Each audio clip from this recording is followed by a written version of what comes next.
We live.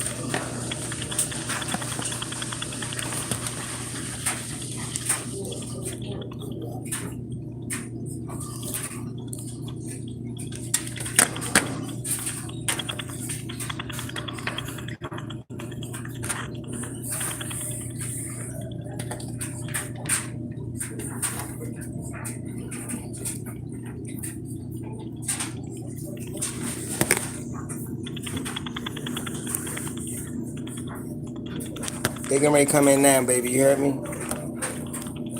Yes, Huh? I hear you. Baby, you're going to have to talk up too. Yes, I hear you. Okay. I just was making sure. I'm sorry. You're fine. Waiting for people to start making some remarks. Huh? Yeah, you just let them into the chat room and greet them as they come in. Okay, here they come. Hey, Thayless. How you doing? That's Thayless, babe. Yeah, I gotta get on YouTube.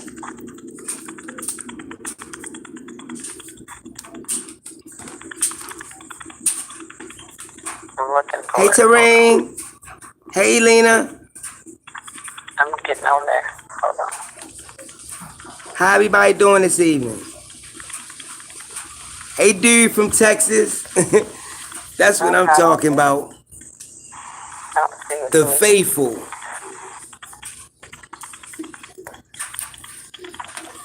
How everybody doing this evening? Hey, Southern guy. I'm glad you made it.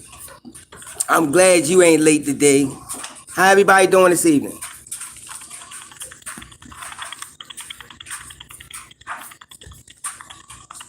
What's up, dude from Texas? Hey, Alina Kawan, Taryn Smith, and Dallas de Oliveira. Hey, Southern guy.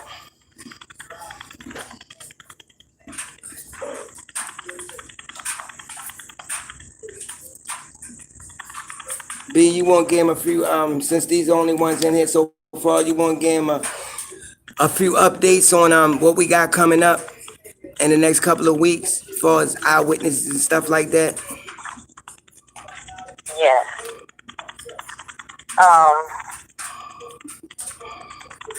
Okay, so you might want to wait a few minutes, let more people into the chat room first. Okay. Because right now we just got 5 in here. Okay, and I would like to make sure that everybody hears the information that we... We'll wait, baby. That's what we're doing. It ain't no problem.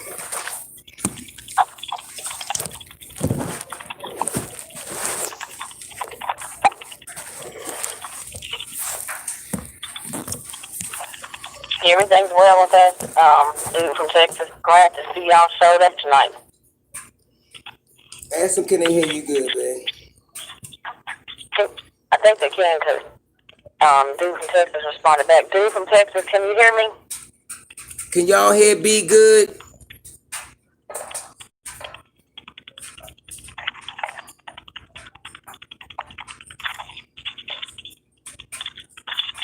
Dude from Texas, can you hear B? Say something. I already did. I was asking dude from Texas, can you hear me? They said loud and clear. Loud and clear. Okay, great. We're gonna wait some more people into the chat room, and then we're gonna she's gonna make a couple of announcements that we got coming up, and it's real good. It's just gonna get better. Hey, Mr. Carlito's Way 713. How you doing?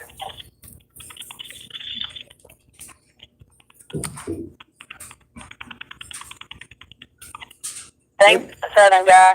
I'm glad y'all can hear me. We're just waiting for more people to enter the chat room, so we can go over the topic. I guess y'all already probably know the topic for tonight. We're going to talk about the Nephilim Giants. We've got a lot of information in store for you guys tonight, so I'm hoping that you guys really enjoy the show. It's going to be a great show tonight. I'm looking forward to it. Usually, on a regular basis, for the most part, we usually discuss Dogman and Cryptid, but we're kind of trying to expand right now, and we want to discuss different things, because sometimes you're just talking about Dogman and Bigfoot, it becomes redundant, and you keep going over the same information over and over each time, and it kind of gets to a point where you run out of stuff to talk about. as far as that's concerned, or, it's all like a process of trying to learn about all these different things.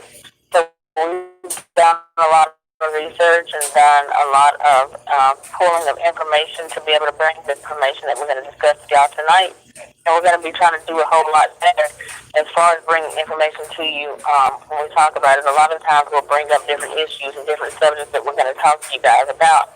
And sometimes we want to have enough information about it because it's just being kind of skimmed over the surface. But tonight we actually have done research and brought sources or looked up sources to back up what we're telling you guys about different things. So we're not just going to only be talking about Dog Man. From now on, we'll be talking about Dog Man, and that's going to be what is mostly centered towards, but also other cryptids as well. And also, we're trying to expand into talking about any other subjects, whether it be paranormal, as far as ghosts, demons. We're going to talk about the rake. We'll talk about Goat Man. We'll be talking about alien abductions, cattle mutilations, and all things paranormal. So we're going to discuss different topics as it relates to cryptozoology and other things as well.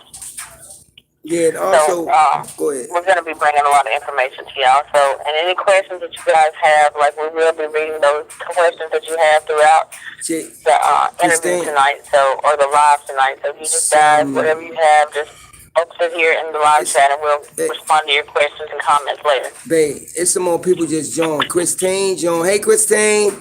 Hey, J. Fox Hunter. Hey, Christine Seidman. Babe, go ahead. Yes, I have heard about the Nephilim Giants are in stasis. It's like a sleep state, like a state of limbo, basically, that they are still alive. J. Fox Hunter said, hi, Dog Pack. Tennessee, doing good, y'all. Yeah, I'm glad to hear that, J. Fox Hunter. I'm from Alabama, so I'm not too far away from you. Elena said, Christine, yes, that's correct. But she said they are not Raphaim, not Nephilim. I guess I understand like that. Can you retext that, Elena? Babe, just give them a little something about what's coming up, I guess, in the upcoming days or weeks, as far as eyewitnesses that we got lined up. You can let them know that one of our eyewitnesses got a lot of activity on her property and portals, and the guy up in Ohio. Go ahead, I'm going to let you do it. Go ahead. Elena, I just wanted to speak on what Elena said real quick, and then I'll go over that. She said that, yes, that's correct, but they are referring, not Nephilim. Elena, I know what you're talking about. The biblical references as far as the giants are concerned mentions the Zamzunim, the Nephilim, and the Rephaim. So there's different ones, and we're going to be going into that in depth tonight. I have pulled several different biblical scriptures out of this, and also other texts as well. And we will be discussing that in its entirety tonight. We won't just be bringing up little things here and there. We're going to bring sources to go into what we're talking about as far as the Rephaim are concerned.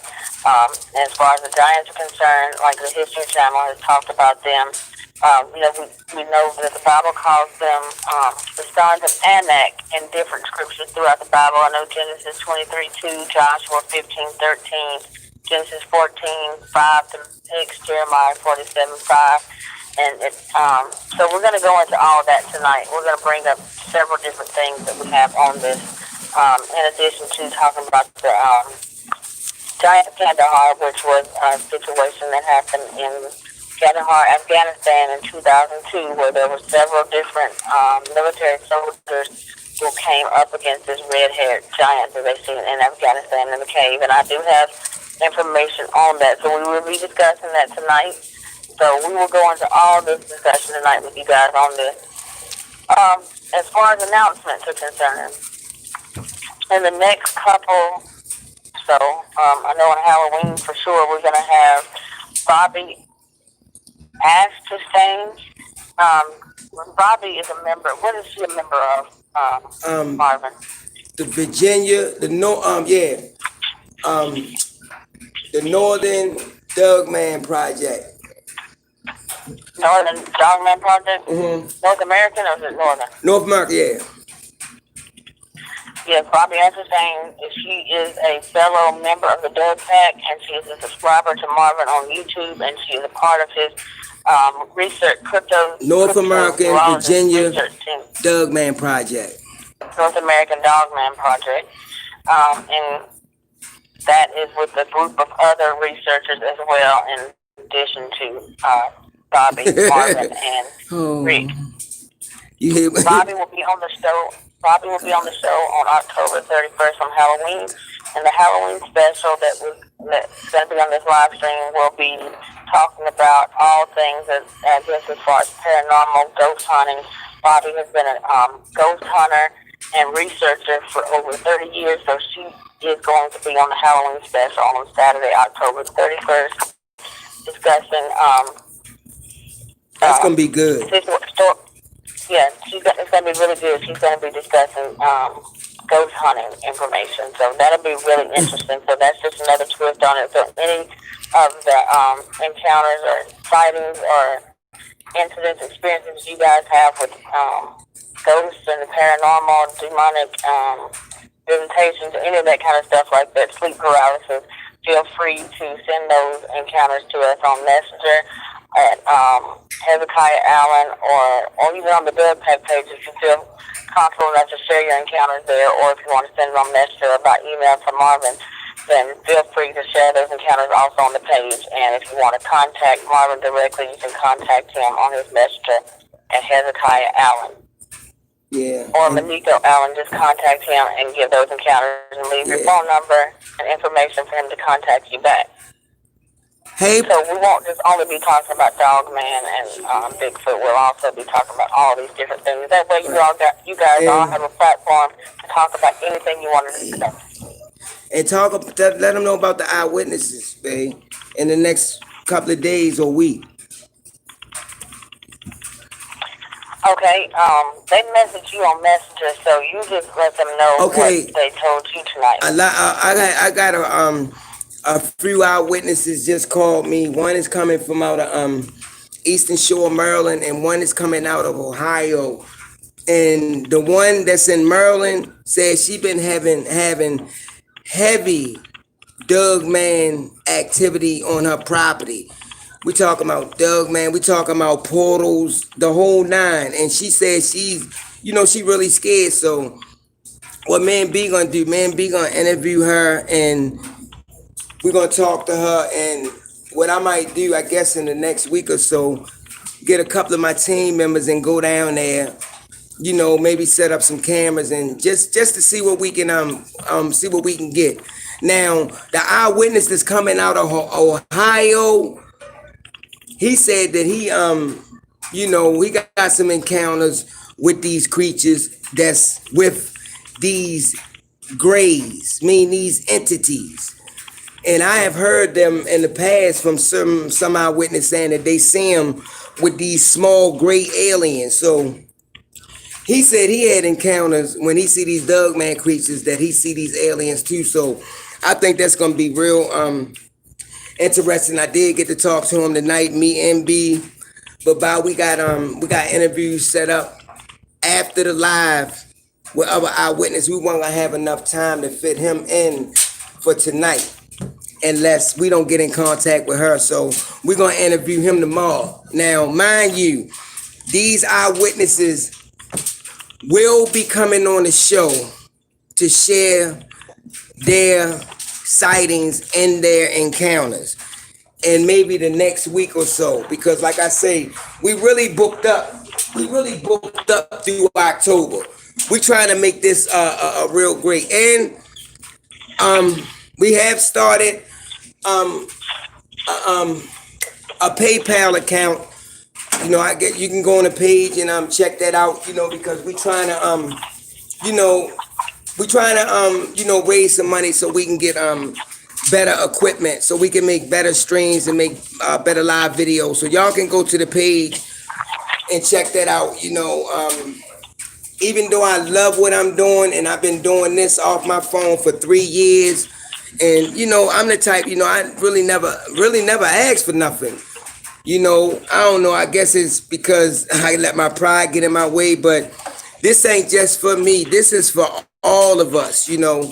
And we want to make better videos. We want to make better live streams. We want the noise to get, but you don't hear nothing but the person talking or the host and the co-host talking.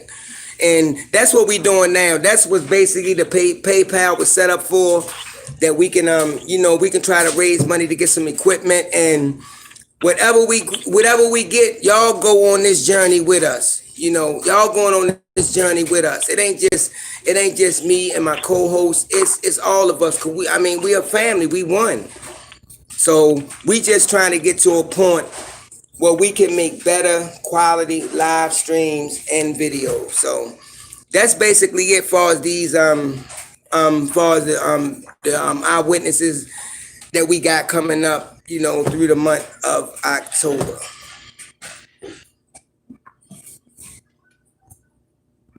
Right. Okay. Hey, Barbara. She said, hello, Marvin. Hello, B. Hey, Barbara. What time you want to start?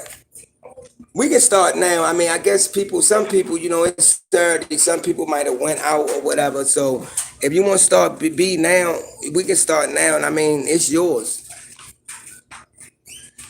Okay.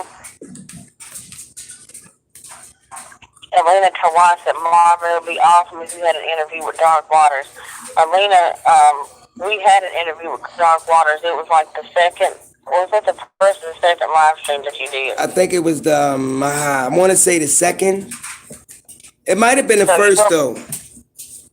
Go back to his previous live stream. It was the first and second live stream that Marvin did. Dark Waters called in and did about 45 minutes to an hour live stream. So he has done one with Dark Waters. Marvin and Dark Waters are personal acquaintances, so they have also talked on several different occasions and had conversations. I've actually been parties in some of those conversations. So Dark Waters has been on the show.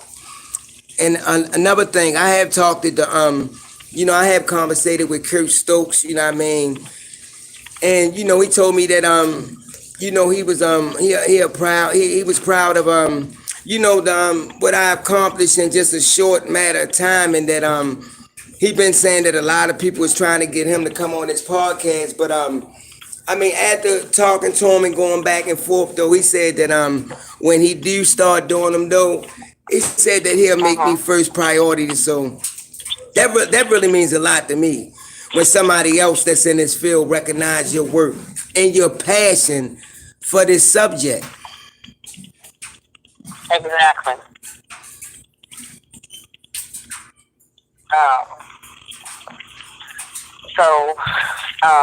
I'm going to get into it in just a second. All right, I'm going to say a couple of things while you get your stuff together. You're right, Christina. Giants are in stasis. But Marvin, if you would keep talking to them, I'm going to take a break real quick for about 2 minutes. Okay, then, I'll be right back. Okay, but it's some people that's saying that they've been seeing these giants, up in Ohio, these mountain giants. So I do believe that some are all coming out and all walking around. They might not be walking among us, but they are walking up in these mountains and in these state forests. And it's so much land that is undiscovered that man have not touched. So if we don't go to certain parts, then we'll never know what's roaming around there. But I do believe that they are walking among us now, just not side by side. And that Kandahar giant, it was one, I think it was the eyewitness, that was in the firefight that killed this being. And he said that this thing, he said it's like a person didn't take a bath. A stench. Like a person didn't take a bath for like 10 years. That's a long time. He said he smelled it worse than a skunk. 6 digits on his hand, double rows of teeth.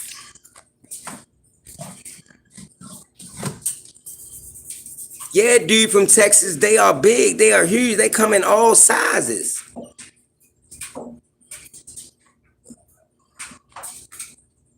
Like Og was a giant. From biblical records and account, they saying that his bed was 13 feet in length and 6 feet in width. So he was a big boy. We don't know if his feet hung off of it or anything, but they said he had an iron bed.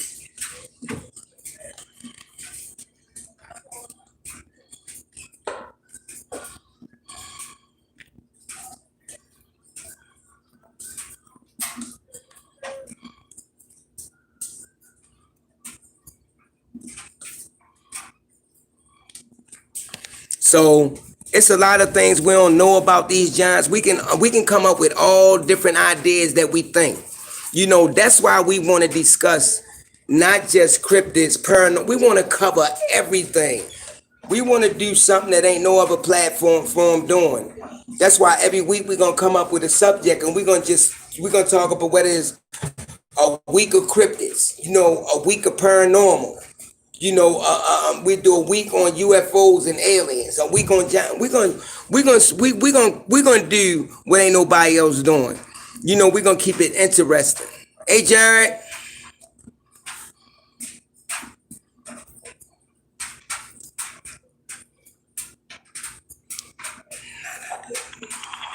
Okay, I'm back. Okay, baby, go ahead. Just let them know you can ready to start. Yes. I'm looking, trying to post a live chat and not pull it up. I'm trying to see what everybody's saying right now. Yeah, we're gonna cover everything. We're not gonna just stay on one subject. But I think we got some good eyewitnesses coming up in the next couple of days. I mean, real good, you know. Which one of them already sent us some pictures.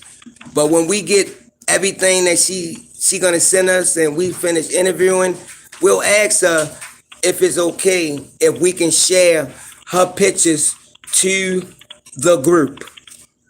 Can we share them with the Doug Pack? There go She Rocks on here. Hey, She Rocks. Hey, She Rocks. Okay, so what's up, Carol Williams? So y'all, I'm gonna get. Hey, Nigel on here. Hey, Nigel. Yeah, I accepted Nigel tonight to the group. So, right now, Nigel. We'll go straight into it. Marvin, did you have anything else that you want? One more thing though. You right, Nigel. You know what I mean? Some of them might be interdimensional creatures. You know, we never know. But B getting ready to talk, and she gonna ready start this subject on about these giants, and then after she finish, y'all can start asking questions. Go ahead. Now, before I get started, I just want to say tonight, like, I'm probably going to be the only moderator that's on here tonight. Like, I'm actively right now co-hosting, so I'm going to also be monitoring the comments in the comment section on the live chat. So it's just me tonight. So if anybody is leaving negative comments or arguing and stuff like that, it's okay to have an open debate and difference of opinion, but try to keep your comments respectful to one another, because we're all part of a Doug Pack.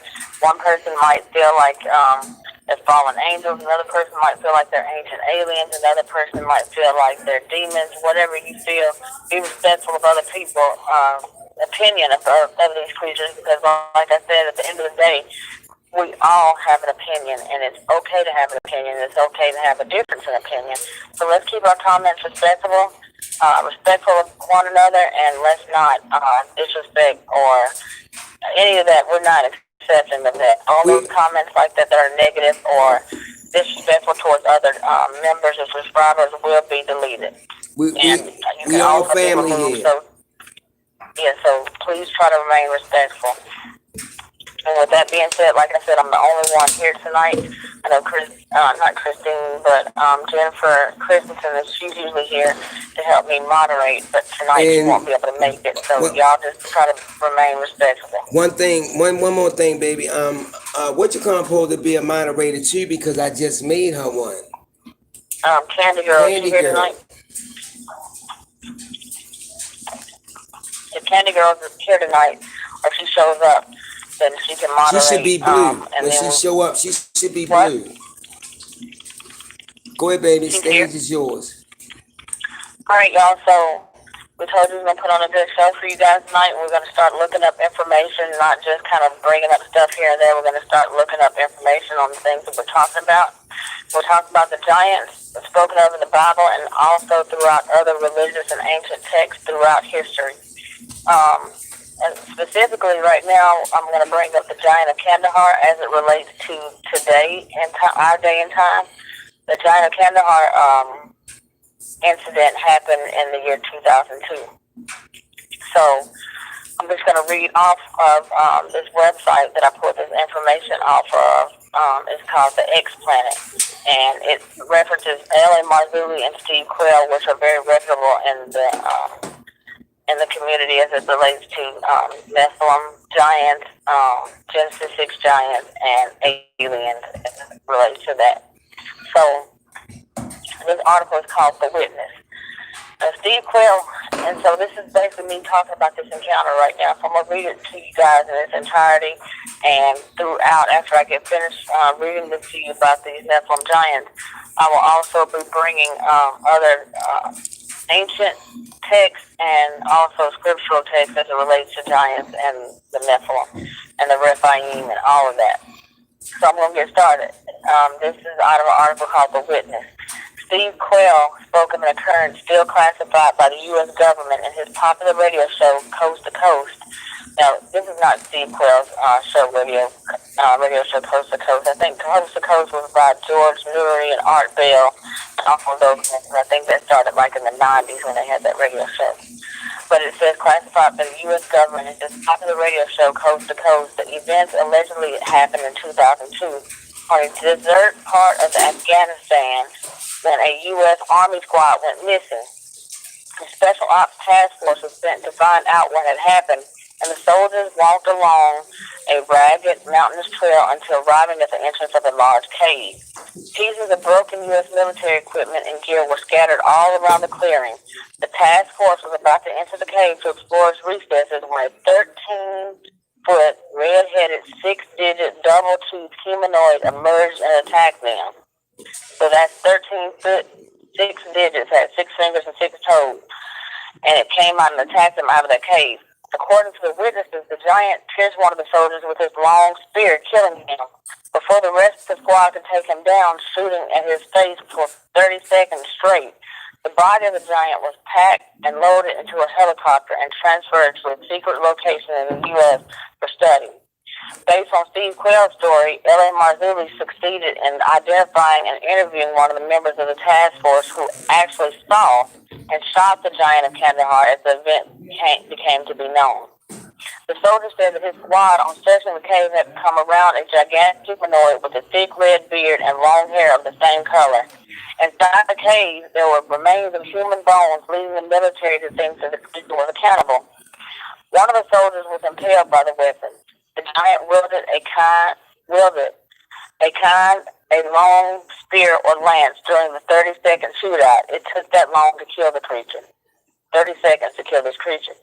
According to the witness, the USG didn't disclose the event and has no intention to do it in the future because giants don't match with the way we explain our world. The giant weighed about 500 kilograms as estimated by the C-130 cargo plane team who transported the body from the pickup location to the United States. The witness remembers that one of the pilots noted a terrible stench of musk and dirt exuding from the cadaver like a man who didn't shower for 10 years. The witness told Marzulli that the odor was more intense than that of a skunk and close to that of a pile of decomposing corpses. The giant wore a canvas or animal hide to protect his feet like some sort of moccasins. We searched online and retrieved the original interview. The witness talked talks details about the encounter with this huge being, which had occurred in a remote area near Kandahar, Afghanistan. Marzulli calls the witness the shooter due to his active involvement in the giant's killing and claims to have interviewed him 3 times on the phone and at different times to check for any discrepancies in his story. Having found none, eventually he was convinced that the event was real and decided to meet the military in person. The meeting occurred in an undisclosed location. Coincidentally, one of his trips to meet with the shooter, Marzulli found out that his driver was a former military who had served in Afghanistan a few years later, the event he was investigating, and that he knew about it. This new witness, code-named Mr. D, was interviewed by Marzulli in the documentary series Walter's X and said, so the guy who L.A. Marzulli interviewed, he said, when we came back to base, we would hear our colleagues outside a unit that had found and killed a person inside or at the entrance of a cave. At first, I didn't think much of it, but then I've heard that fellow's size was 3 times that of a human being, and that he had more fingers and toes than a normal man, that he had red hair, and that a special unit was looking for him. As the documentary rolls on, Marzulli shows an iron tip weighing about 6 kilograms, which is attached to a pole to make it would be difficult to maneuver for a middle-sized man. That tip was found in Michigan and given to an Indian chief of the reservation. But it is the same object that the shooter claims to have seen in the hands of the giant of Kandahar during the attack. The same iron tip that killed his accomplice.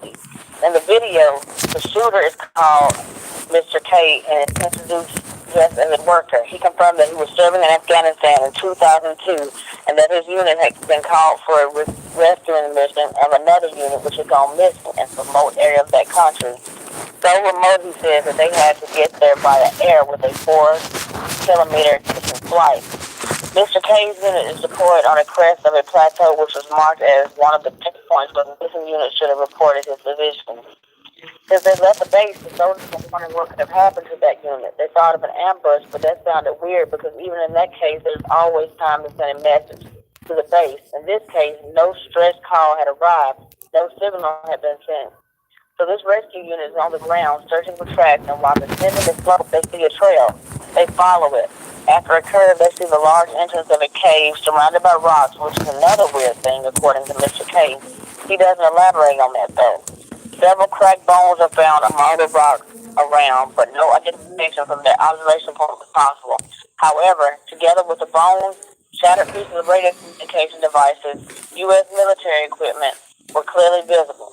The unit's first thought was again for the ambush hypothesis or the attack of a wild animal. It could be anything at that point.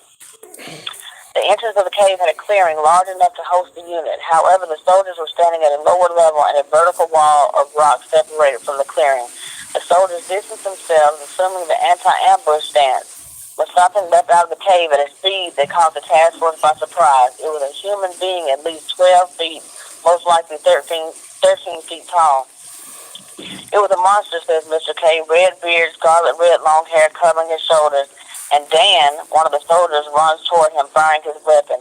And then all of us come back to reality because that scene was surreal. From this moment on, it's just a military training that saves the squad, and all memories come from pure adrenaline. While Dan keeps running against the giant, another soldier opens fire, soon followed by the shooter. The video reenactment shows how the giant leaps into the clearing and pierces Dan with his weapon, holding him in midair as the point of the spear goes through the soldier's body. The giant keeps advancing toward the squad without any logical reason. Each soldier thinks about the same thing. Shoot him in the face. Shoot him in the face. They yell at each other. The unit carried an M4 submachine gun, .30, 7.62 recon carbine sniper rifle, and .50 BMG Barrett semi-automatic rifle. The sequence of events dilutes the time frame, but as the witness points out, it all happened in 30 seconds. 30 seconds were still a lot to kill someone. The giant, although hit by several bullets, kept on fighting. Marzulli throws in parts from the George Noory's popular radio show Coast to Coast AM, which puts on record the testimony of the C-130 United States Air Force pilot who brought the giant's corpse to America. The creature weighs 1,100 pounds and it's between 10 to 15 feet tall.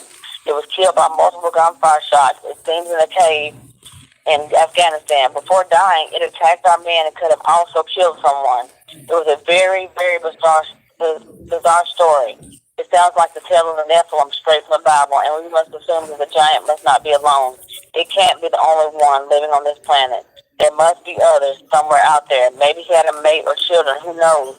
It was unfortunate that the giant, attacked our soldiers instead of having a peaceful approach. But I guess that such reaction had to do with the territory.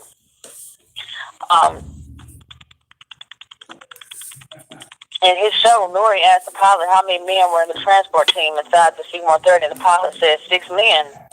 When he caught sight of the cadaver whose face was destroyed by the bullets, the pilot noticed the giant had 6 fingers, a height of about 12 feet, and a net weight of about 1,200 pounds.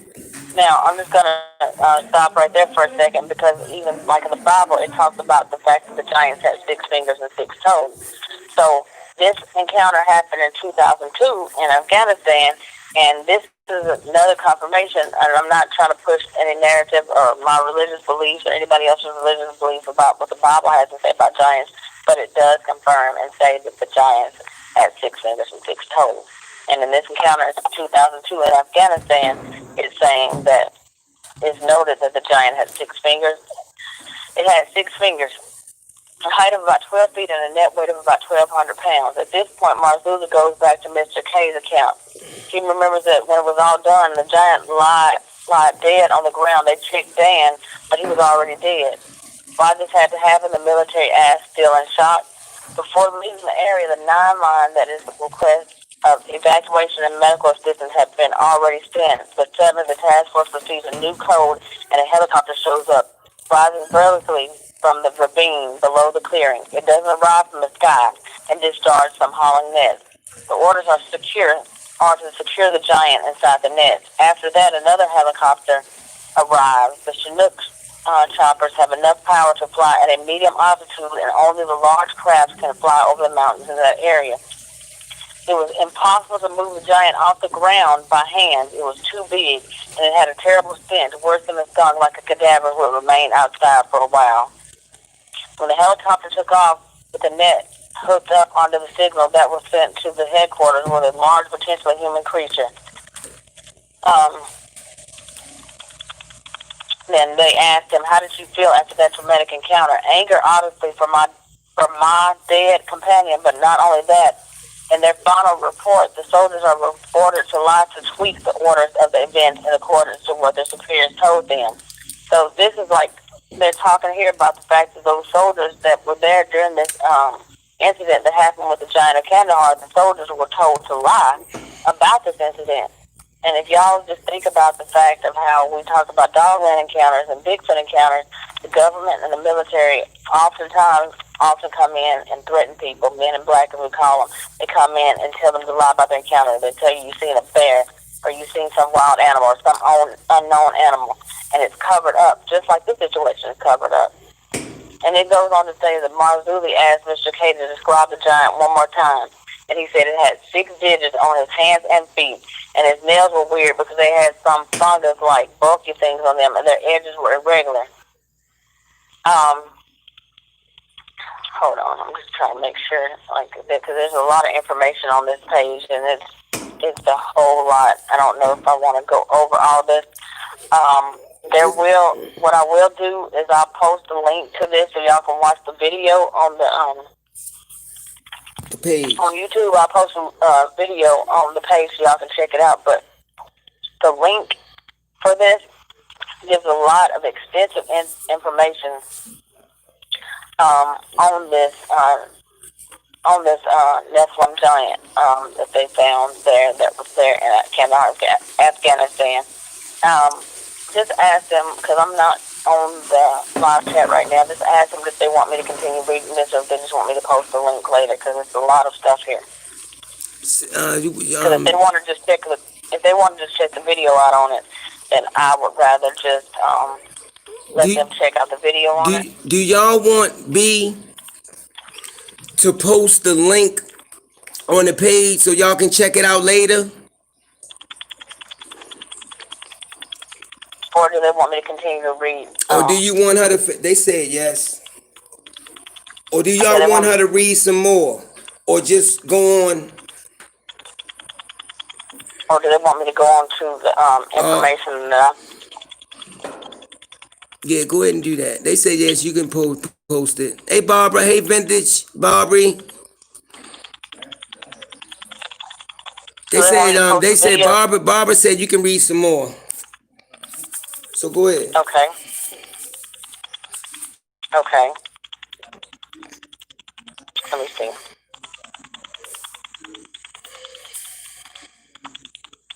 They say read more. Okay. All right, Marzulli. Let me go back to where I left out. Anger. Okay, so the guy said they were told to tweak the order of events in accordance to what their superiors told them.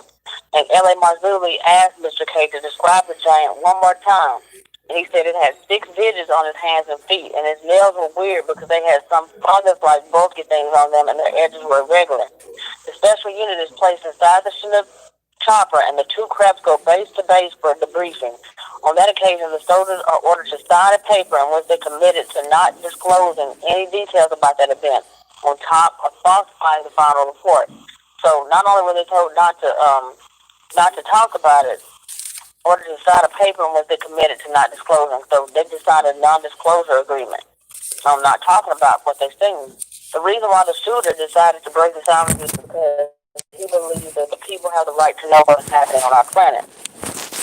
For as fantastic as the story may sound, this testimony matches with the one that's Steve Quayle, had presented a few years back. Marzulli asked Mr. D, the former special ops soldier who had heard about the giant of Kandahar when he was in Afghanistan, whether he believes that the American people and the people in general had to have the right to know if there are beings other than humans living on Earth. Mr. D replies without hesitation. My idea is that if things go exactly as the Bible says, they don't want it. If things go against Darwin's evolution, it can't be spoken out. Mr. D stresses how the story of the giant of Kandahar was something that all military knew. So all the military that were there at this time, they knew about this, and took them as something really happened. When Mr. D went back to the U.S. after his service in Afghanistan ended, he met other military who had served elsewhere. Yet, if I told them about the giant of Kandahar, everyone had heard about it. So, after he went back, after his service in Afghanistan, he met other military. So after he went back, after his service in Afghanistan, he met other military officials who had served elsewhere. Yet if I told them about the giant of Kandahar, everyone had heard about it. So this was a known thing. Other soldiers and military officials also knew about this thing, so it wasn't just something that was hidden amongst the ranks. They knew about it. He said, in the beginning, you think it must be a joke and hoax, but when things start to go down a certain way, when you keep hearing about the story, you realize that it's not a joke. They kept on telling us to point our weapons up high. Normally, this means 2 shots in the body and 1 in the head, but they told us to point them always to the head of a man and then a little higher. And we wondered why they wanted us to shoot above a man's head. Marzulli asked him to confirm the time in which the fight with the giant allegedly happened. It was 2002. Mr. D was serving in Afghanistan in 2005. If one has to make up a story for some unknown reason, why creating a creature identical to the Nephilim as described in the Bible? Why going down the road that the USG avoids in order to keep the people from knowing? Mr. D said that such a fake story wouldn't make any sense. During his active service in Afghanistan, he witnessed things that he has never been able to explain, such as lights in the sky during the shooting, and orbs or tennis ball-sized spheres which flew around making strange sounds.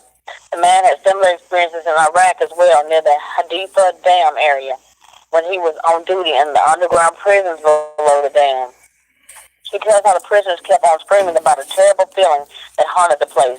Later, Mr. D read the Bible and learned that an angel had been chained in that very place. Hadifa Dam is on the river Euphrates, specifically in the book of Revelation, chapter 9, verse 14 to 15, which says that to the 6th angel would have the trumpet, loose the 4 angels which are bound in the great river Euphrates. And the 4 angels were loose, which were prepared for an hour and a day and a month and a year for to slay the third part of men. Rumors had it that the soldiers detained in the Hadifa Dam prison were scared to death, and all they screamed was that they could hear them. Even the guards threw straws to choose who had to go down there to get them. Nobody wanted to go down there. Back to Afghanistan, Mr. D adds that rumors upon the existence of giants came also from the locals. They talked about cannibals, monsters dwelling inside caves. So the soldiers compared those stories to their American Bigfoot. Let me read that one more time. Back to Afghanistan. I'm going to let you talk after this, Marvin, then I'll go back to it. Go ahead. Back to Afghanistan, Mr. D adds that rumors upon the existence of giants came also from the locals. They talked about cannibal monsters dwelling inside the caves. So the soldiers compared those stories to their American Bigfoot.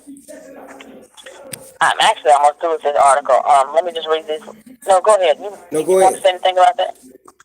No, I was going to say I read that before about they used to draw straws to see who was going to go down there.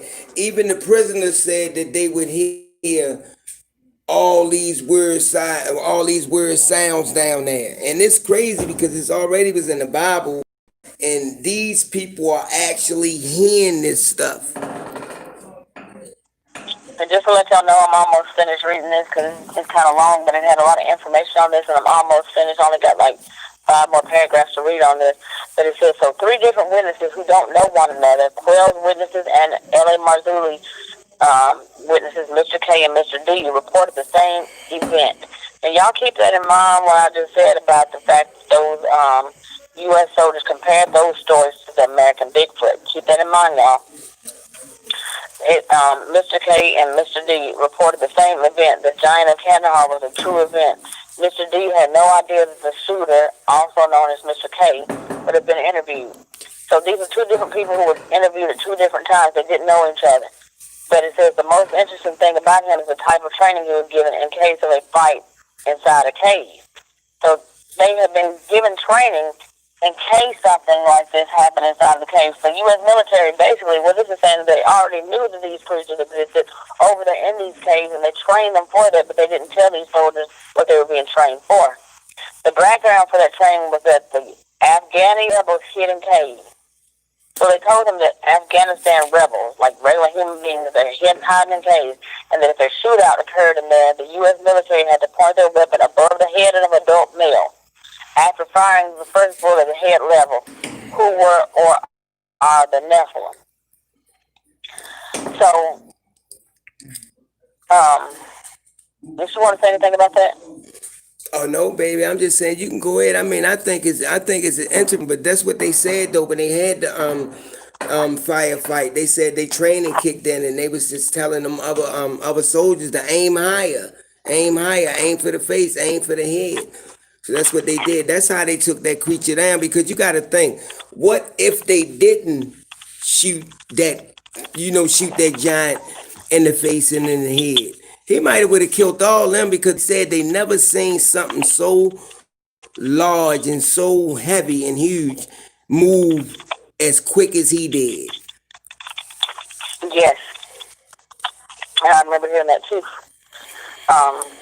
Let me see. I think I'm almost finished. I'm just kind of trying to scroll and see how much more of this is left, but it's almost finished at this point. Wait a minute. Yeah, Southern guy. We were supposed to, I talked to him and we discussed everything. You know, I was supposed to go on his show months ago, but I don't know if anything came up.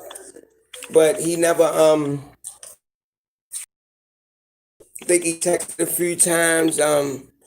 I don't know what happened with that though, but I mean it is what it is though. You know, I can't get it. I gotta keep pushing and building our channel.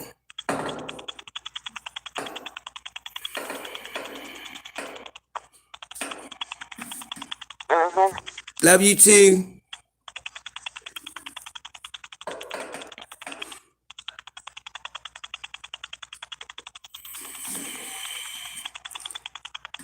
Christine says she heard that their DNA has been modified. Bullets can't pierce Dugman creature's skin. Sharks, crocodiles, DNA. Well, as far as their skin is concerned, it was one researcher said that you wasting your time shooting them in the chest or the head because they just so massive. So she was saying you aim for anything below, I guess, the calves, the knees. So you try to hit their legs because you know their legs is small. It's just like a dog. They even got a butt like a dog. So they butt small. Shoot them in they, you know, if you have to. Okay, babe. You want to go into AUG? Yeah, I'm just gonna read a little bit about this real quick, and then I'll be finished, and we'll go into AUG in just a second. But it just goes on to say in this article that the Bible in the Genesis refers to a race of giants who at that time lived on earth. Their origin is unclear. Perhaps the sons of the fallen angels and the daughters of man, the Nephilim. The Sumerians, as well as Egyptians, they release show remarkable evidence of enormous human beings who interact with smaller men. There are differences between the two races, for the Sumerian giant has 6 fingers, and also in the Bible it has 6 fingers and 6 toes.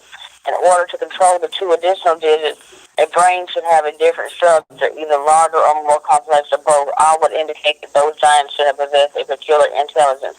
The very megalithic structures scattered all over the world, from South America, Peru, to Egypt, the Middle East, Velvet, the British Isles, the Orkney Islands, the Pacific Ocean, Easter Island, would be clues to support the theory that a race of giants actually exists on Earth in the ancient past. That's referring to the pyramids.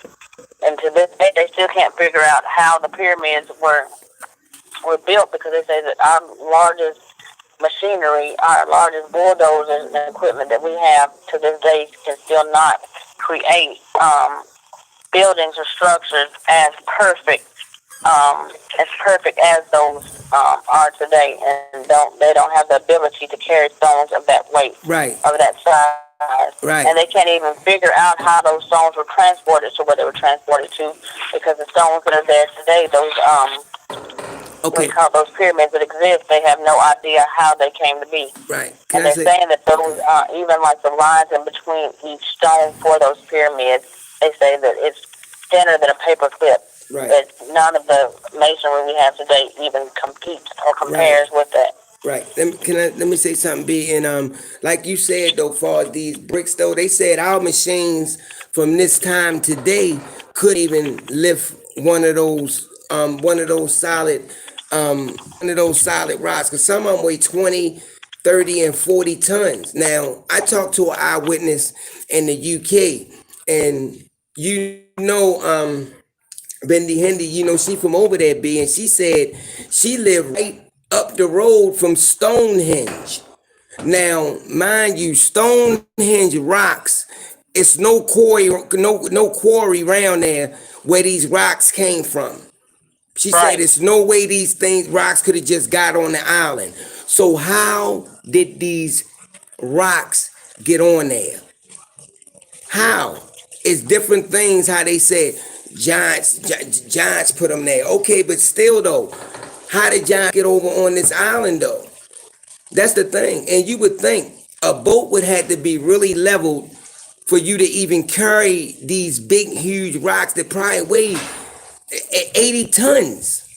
These rocks are huge. Some people said they believe that Merlin levitated them there. Now I'm just going by what how can I call this scientists but think they are. Well, Merlin, he floated them there with his magical powers. We don't know that. Right. And the History Channel talks about that, where they talk about ancient aliens a lot, and they have mentioned the same exact thing, and they call them the Anunnaki. Right. Now, if you look at it, and the Bible calls them the sons of Anak, A-N-A-K. So different cultures, different civilizations call them different things. Son of Anak, Anunnaki, I believe that's the same thing. But baby, somebody just asked a good question. I want you to answer this. Now, Deontay said, are there female giants? Because if you notice, we never see an image of a female giant.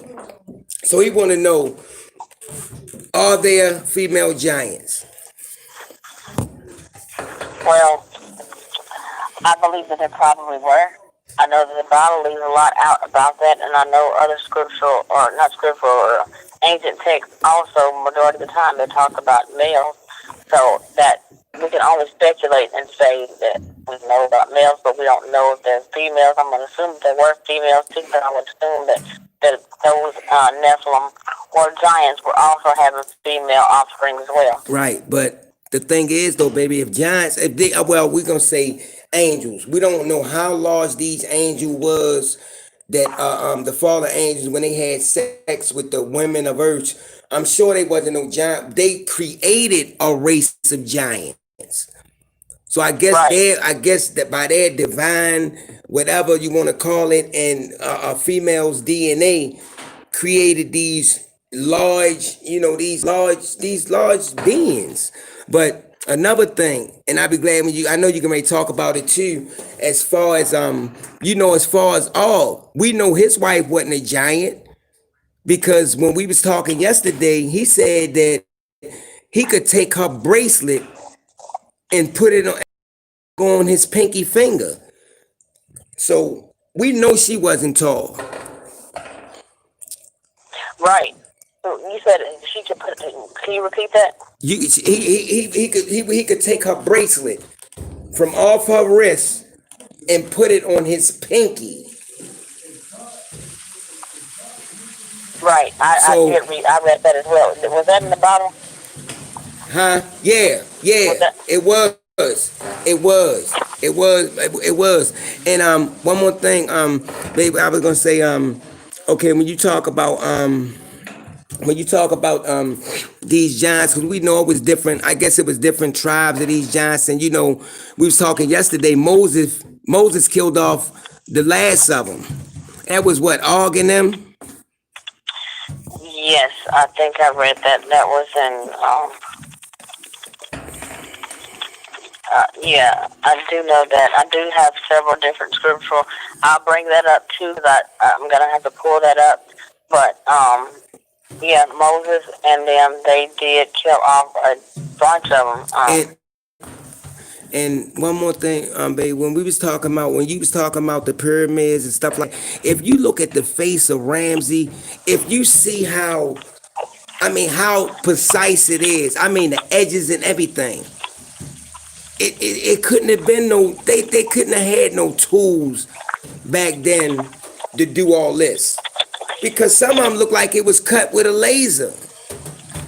Yep, that's exactly, and you've heard of that several times throughout history, throughout some of the documentaries we listen to on this, where they talk about, like I said, the History Channel wants to claim that it was ancient aliens, the Anunnaki, ancient Sumerians who had all this technology that created these things. They're talking about the fact that the ancient Egyptians, the ancient Sumerians, they actually had electricity back then. Absolutely. Electricity was created in our day and time, but that's not the case. You're right, baby. It's inside of one of the pyramids. I seen it looked like a bulb and everything. Just a huge bulb. Right, and they also had aircraft. They had, in those hieroglyphs, they actually have pictures of helicopters and stuff in those hieroglyphs. You're right. You're absolutely right. They did. They had like I don't know, which, was it the Sumerians, when they had a guy that looked like he was in a spaceship.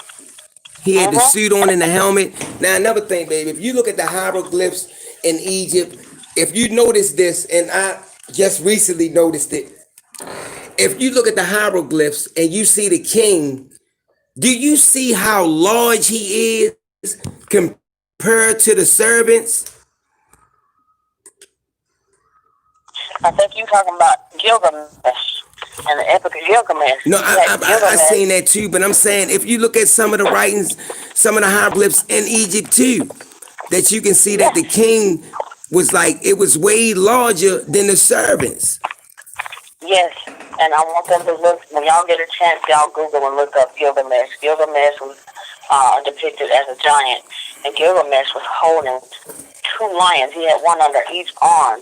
He was giant. He was holding each one of those lions under each arm like you would hold a cat, like a house cat under each arm. That's how big Gilgamesh was. Now, just look at those figures. Type up Gilgamesh and look at that. Vintage Barbie says she heard the same thing as far as the spaceman in the suit and like he in a rocket and he shifting. He got his hand on the gears and everything. That's why I say a lot of stuff though. Way back then, it's just coming to pass. Like electricity, aircrafts, and all that. How did they know this stuff if they didn't either they even seen it or it's always been around but not introduced to man yet? I think it's always been around. I think it's always been around, and I think it's just been covered up. And that's what I think too. That's like I say to you, like in the UK, they got so much stuff up there. You know, they got Stonehenge, they got all these different castles, they got so many cryptids up there. It's just, I mean, it just boggles the mind. You know what Victoria was telling me. They got all kind of cryptids. You know, they got Bigfoot, they got Doug, man, they got leprechauns, they got furries. It's a whole bunch of stuff, you know. And we know these like some people said that they'll be sitting in their house and they would hear like a, you know, like if you was to try to open a gate and it'll make that squeaky sound, like it's like you can literally hear something opening, like it's opening a big steel gate, like they locked in somewhere. But it's just it's crazy. It's crazy. I agree with you. It is. It's real. It's real crazy, baby. But you want to go into a little bit about Og? Yeah. I want to bring up a couple more things. And go ahead. We can go into Og too, because I wrote some stuff down in my notebook earlier when I was researching some of this stuff. So we can talk about dates about some of this. So it's not just only things that are out of the. You get into that. I don't know. I think it's up in, I wonder if it's in Ireland or something like that. And these locals was talking about, I don't know, I guess they was talking about these trolls that live up in the mountains and up deep in the forest. And I can't say, I don't know if they exist, you know what I mean? But the locals was saying that they exist up there and they mostly come out at night. What locals are you referring to? Up in basically up in I think it's in Ireland. I want to say, I gotta find out which country it is then. Whatever country that talks about trolls. And I'm trying to think of which country that is that talks about trolls. They're like most of the time, well, they mostly come out at night. They come out at night and feed. I mean, it's different, you know, they got different kinds and looks to them. Some of them got big nose and like elf. It's crazy. And the locals talk about it amongst each other. But they really won't talk about it to like locals and stuff like that. They try to keep you from up there.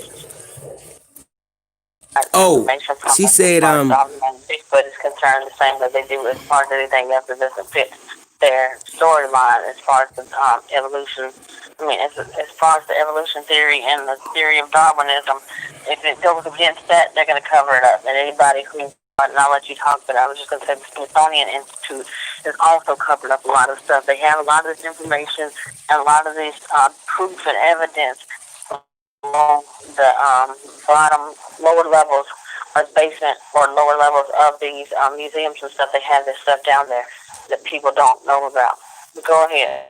I heard about it though, babe. Far as they covering up, you know, people have went in there and asked, is it, do y'all have giant bones and they underground and they don't want people to see these? But this the thing that get me. During the time when they found these bones and a lot of people that unearthed them on their land, you would think majority because I mean you could take pictures back then. You know what I mean? You would think majority would have took multiple pictures of them.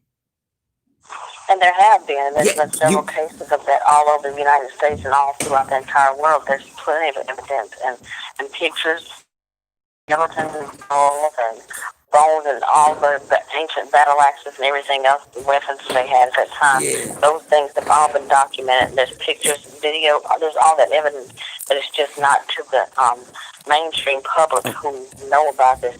The elongated skulls. Yes. Do you think they was aliens, or do you think they was just some type of a hybrid human? Well, there's two different things. I know that, hold on a second. I feel that some of it was maybe alien in nature, but I believe some of it was also humans who, like some ancient African cultures, even to this day, have different headdresses and different devices they use on their heads to make their necks. Yeah, and their real heads long become and skinny. elongated. I seen that. So, One tribe put rings around their neck, exactly, I seen and that. they stretch their neck like a ostrich.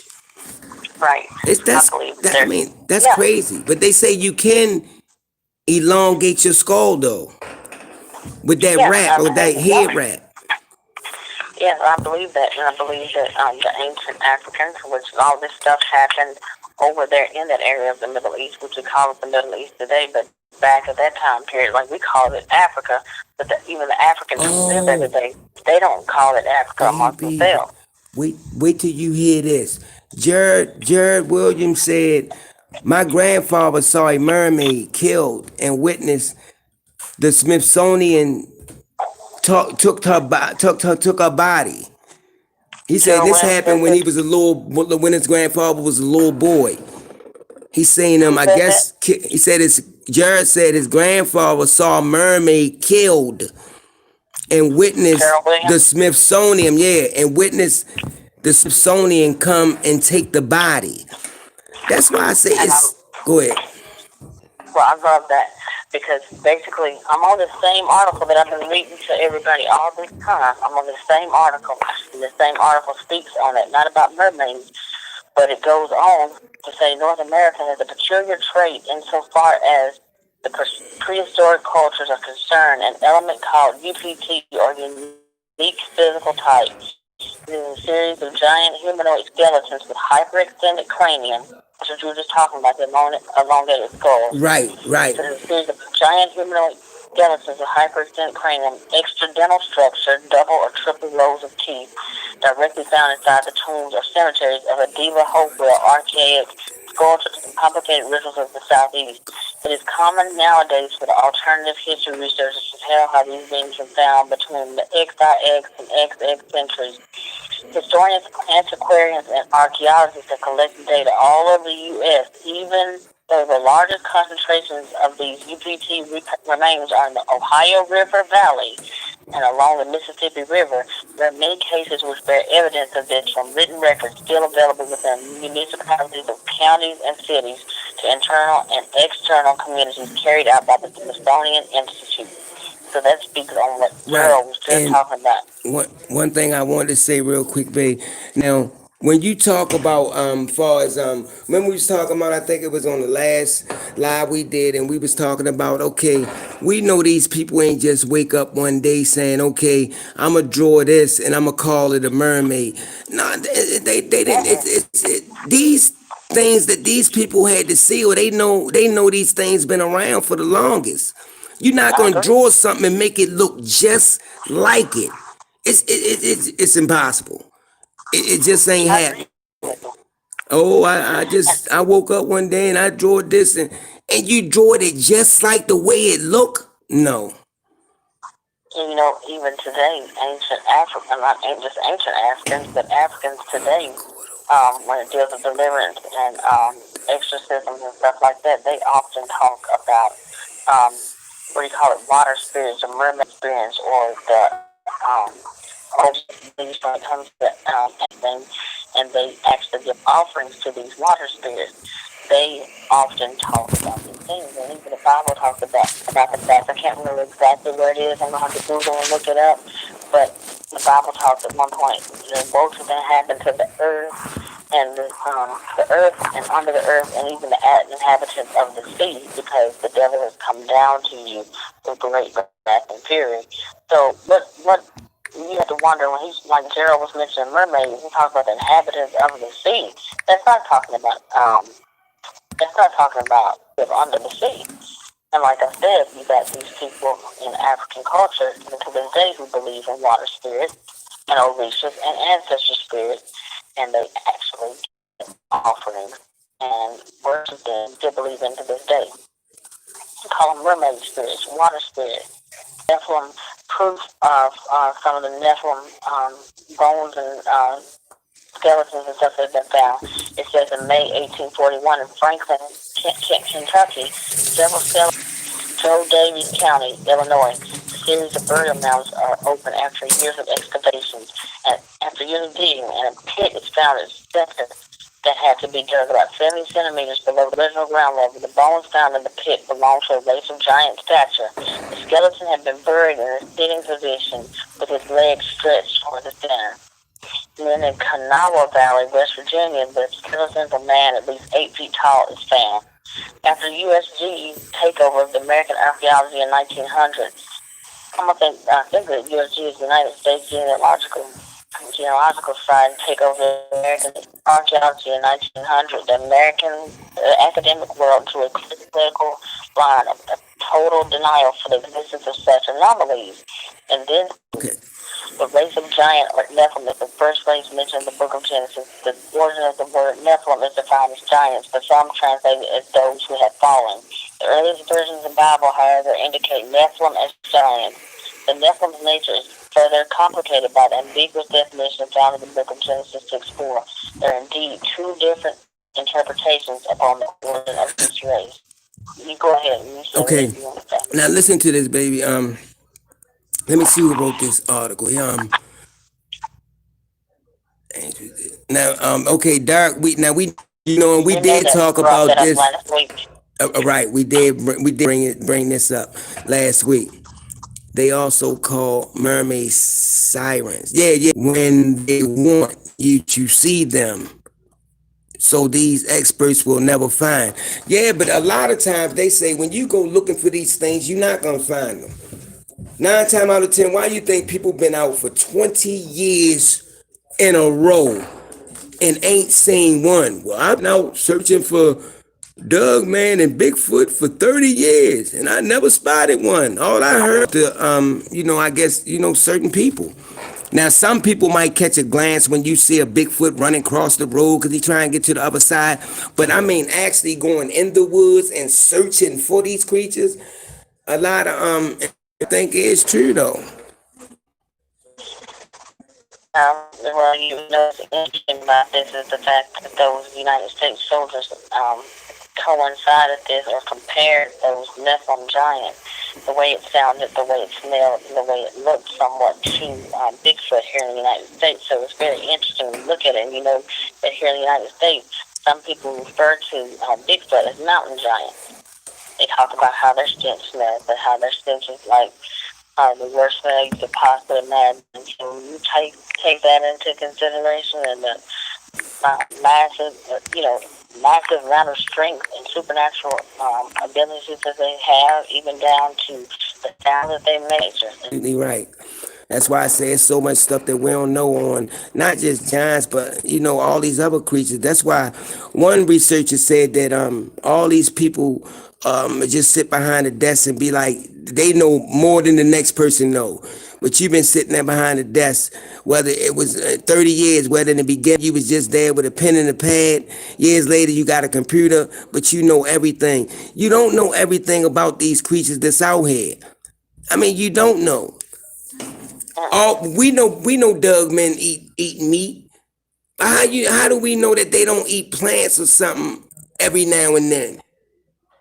These things we don't know. So I mean, until we really research, do our homework on these creatures, then we won't know. But you gotta be up and close and observe these creatures in their own habitat to really get a feel about what are they, what they do. I mean, what's their diets like? Them things we don't know, man. Right. And it's hard to know about all this. Like I said, you got people who claim to be expert Bigfoot researchers, expert dogman researchers, but at the end of the day, we're all just learning, and nobody is an expert in this field, and nobody has all the answers to this, and I refuse to believe that anybody can say for sure without the certainty. And I feel that there are people who have the certainty. I know the government knows about it, and I know they cover it up, and I do feel that they do have some dogman and Bigfoot and other Okay. creatures are also being, what do you call it? I believe some of them are being breeded, and I believe some of them are also being used as. Let me ask you this. I'm back. There you go. I'm sorry. Tell him I'm okay. I just wanted to send you that. But do you see what I'm talking about? Turn it sideways. You can see the eye. You can see the yellow eye shining eye. You can see the face. Okay. I'm listening to you, but it looks like it's just glowing. It hasn't come back. That's still not hearing. Now, mind you, come back. I'm back, dude, from Texas. I'm sorry, y'all. She had just sent me them pictures, and I just wanted to look at them because I'm going to ask her if we can share those to the page. Because she sent us a few of them, but, she going to send us some videos of... I asked them on this just sending you right now the feedback up. Is the feedback up, y'all? Can y'all let me know if the feedback up and that you can hear me and B?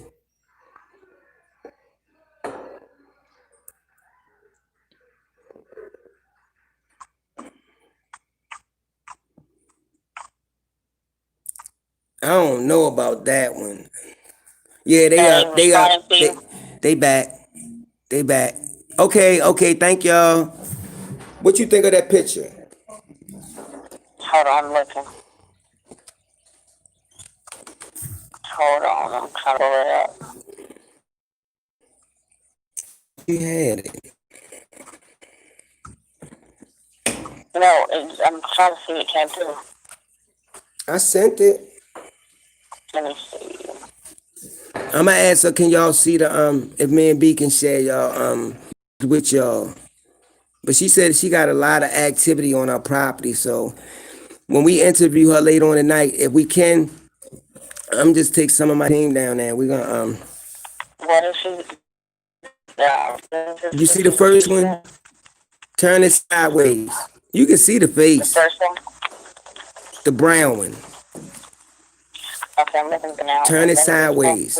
You see the eye? We got the yellow eye shining one, the right one. Yeah. You see features though? I mean, it looks like. It look like a face though, don't it? Yeah, we haven't talked to her about this yet. This is one of the things we're supposed to talk to her about in the interview tonight.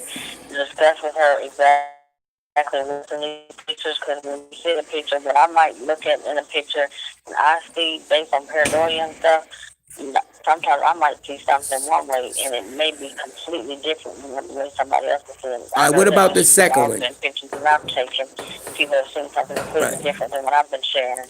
So I need to ask her about that. That's why I'm talking about it tonight. Well, what do you see something in the second one I sent you? In the second in the tree? Something that eyes are lit up really bright, and I'm not sure what it is. I would like to talk to her about this before forming an opinion about it. But I do see two really bright light areas, and I need to either try to lighten up this picture or edit it where I can kind of brighten it up. I'm not sure what's there.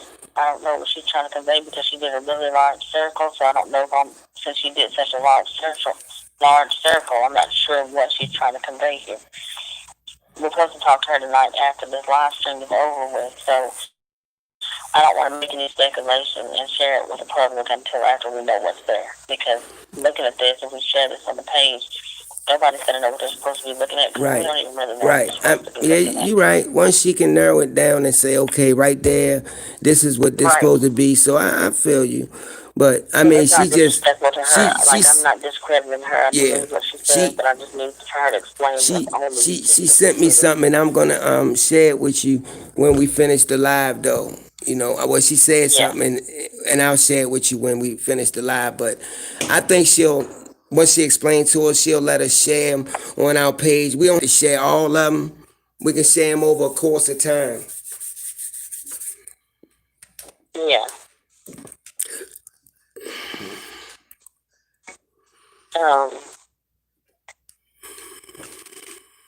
but I want to pull up my notebook. But go ahead and say whatever else you want to talk about as far as like I said though, we got some good eyewitnesses coming up in the days and the weeks ahead. You know what I mean? It seems like a lot of people are reaching out to us. You know what I mean? And wanting to talk to us. So that means a whole lot to me, and not just me, but to be too.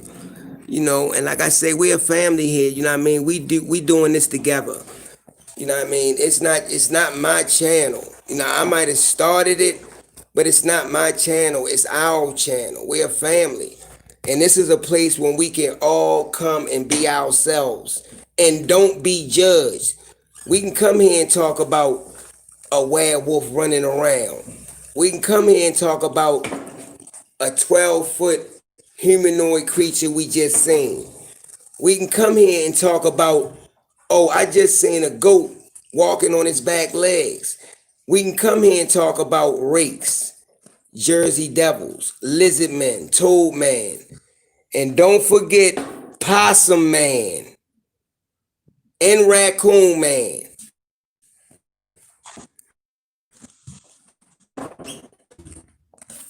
Now, I ain't gonna give y'all too much details, but one of my eyewitnesses, I asked him to describe something that they see, and they said that they have seen some that look like cats. You remember that, B? Yeah. When we talked to him early, they said she, seen some that look just like cats, but walking around on his hind legs. So is it cat? I say goddamn crack.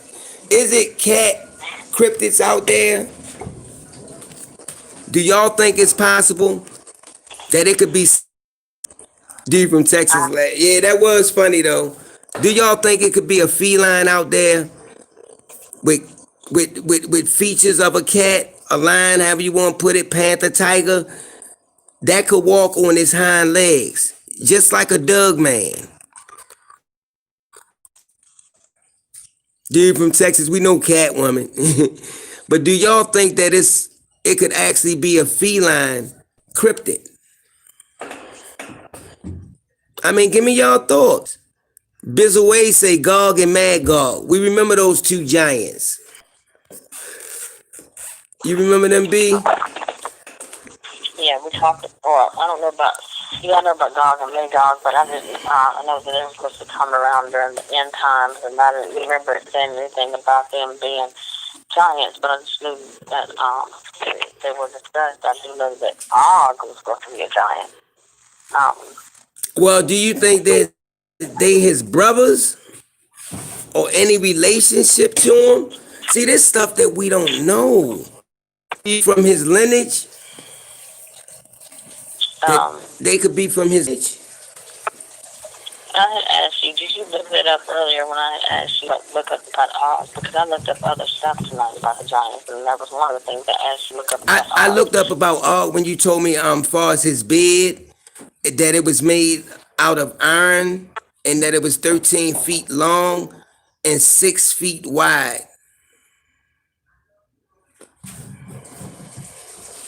Okay. Well, I brought up several different things. I know earlier tonight. Hey, Rita. Go ahead, baby. You keep talking, because while you're talking, okay. Oh, you not ready yet? Well, keep talking because I'm going to be ready in just a second. Okay. Okay, now Rita Brown said the new agers, Larians, cat people from the planet Laren. I don't know if I'm pronouncing that right, but I never heard of that one though. My cousin told me his story one night. He got attacked by a cat looking thing, but he believed it was succubus. Derek, what is succubus? She said succubus. Succubus, yeah. That's the female demon that comes and it's sleep paralysis, but it's a female demon that comes and holds men down and rapes them in their sleep. But I'm just saying though, I think that, you know what I mean, when you say these fallen angels had sex with animals and stuff, how come? I mean, they could have had a sex with a lion. They could have had sex with a panther, and other kind of animals, and created these large humanoid creatures. Well, according to the book of Enoch, that they did have sex with animals. They Right. found themselves with animals and plants as well. So if you look at them having sex, if you got a fallen angel having sex with a goat, then you get a goat man. Right. You have them having sex with a reptile, you got a reptilian. You have them having sex with a human, you have them having a giant or Nephilim. Right. Something that is an abomination. So it's not things Right. that supposedly that God created. This is the reason why. The reason for the flood, to wipe out all of those abominations.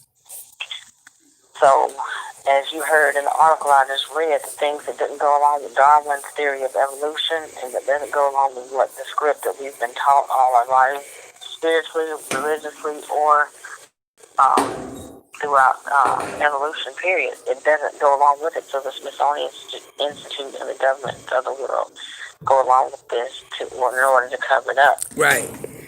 And that's what I think though. Like you said though, if they had sex, I know they just ain't had sex with just one kind of animal. You know what I mean? They said they had sex with animals too, animals plural.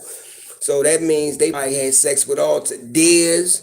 That's probably why you got that thing running around here on his back legs with them antlers. So I think that they had sex with, different kind of animals. It's a lot that man haven't seen yet. Put it that way. It's a lot that man haven't seen yet. That's what I really think. That's what I really think. I think it's a lot. And man just ain't, they just ain't haven't seen them yet. But I think it's possible though. B. I think it's really possible that they multiple creatures, not just plants and rocks and birds and fish. That's probably why we got these prehistoric fish out here. Now, how they did that, I don't know.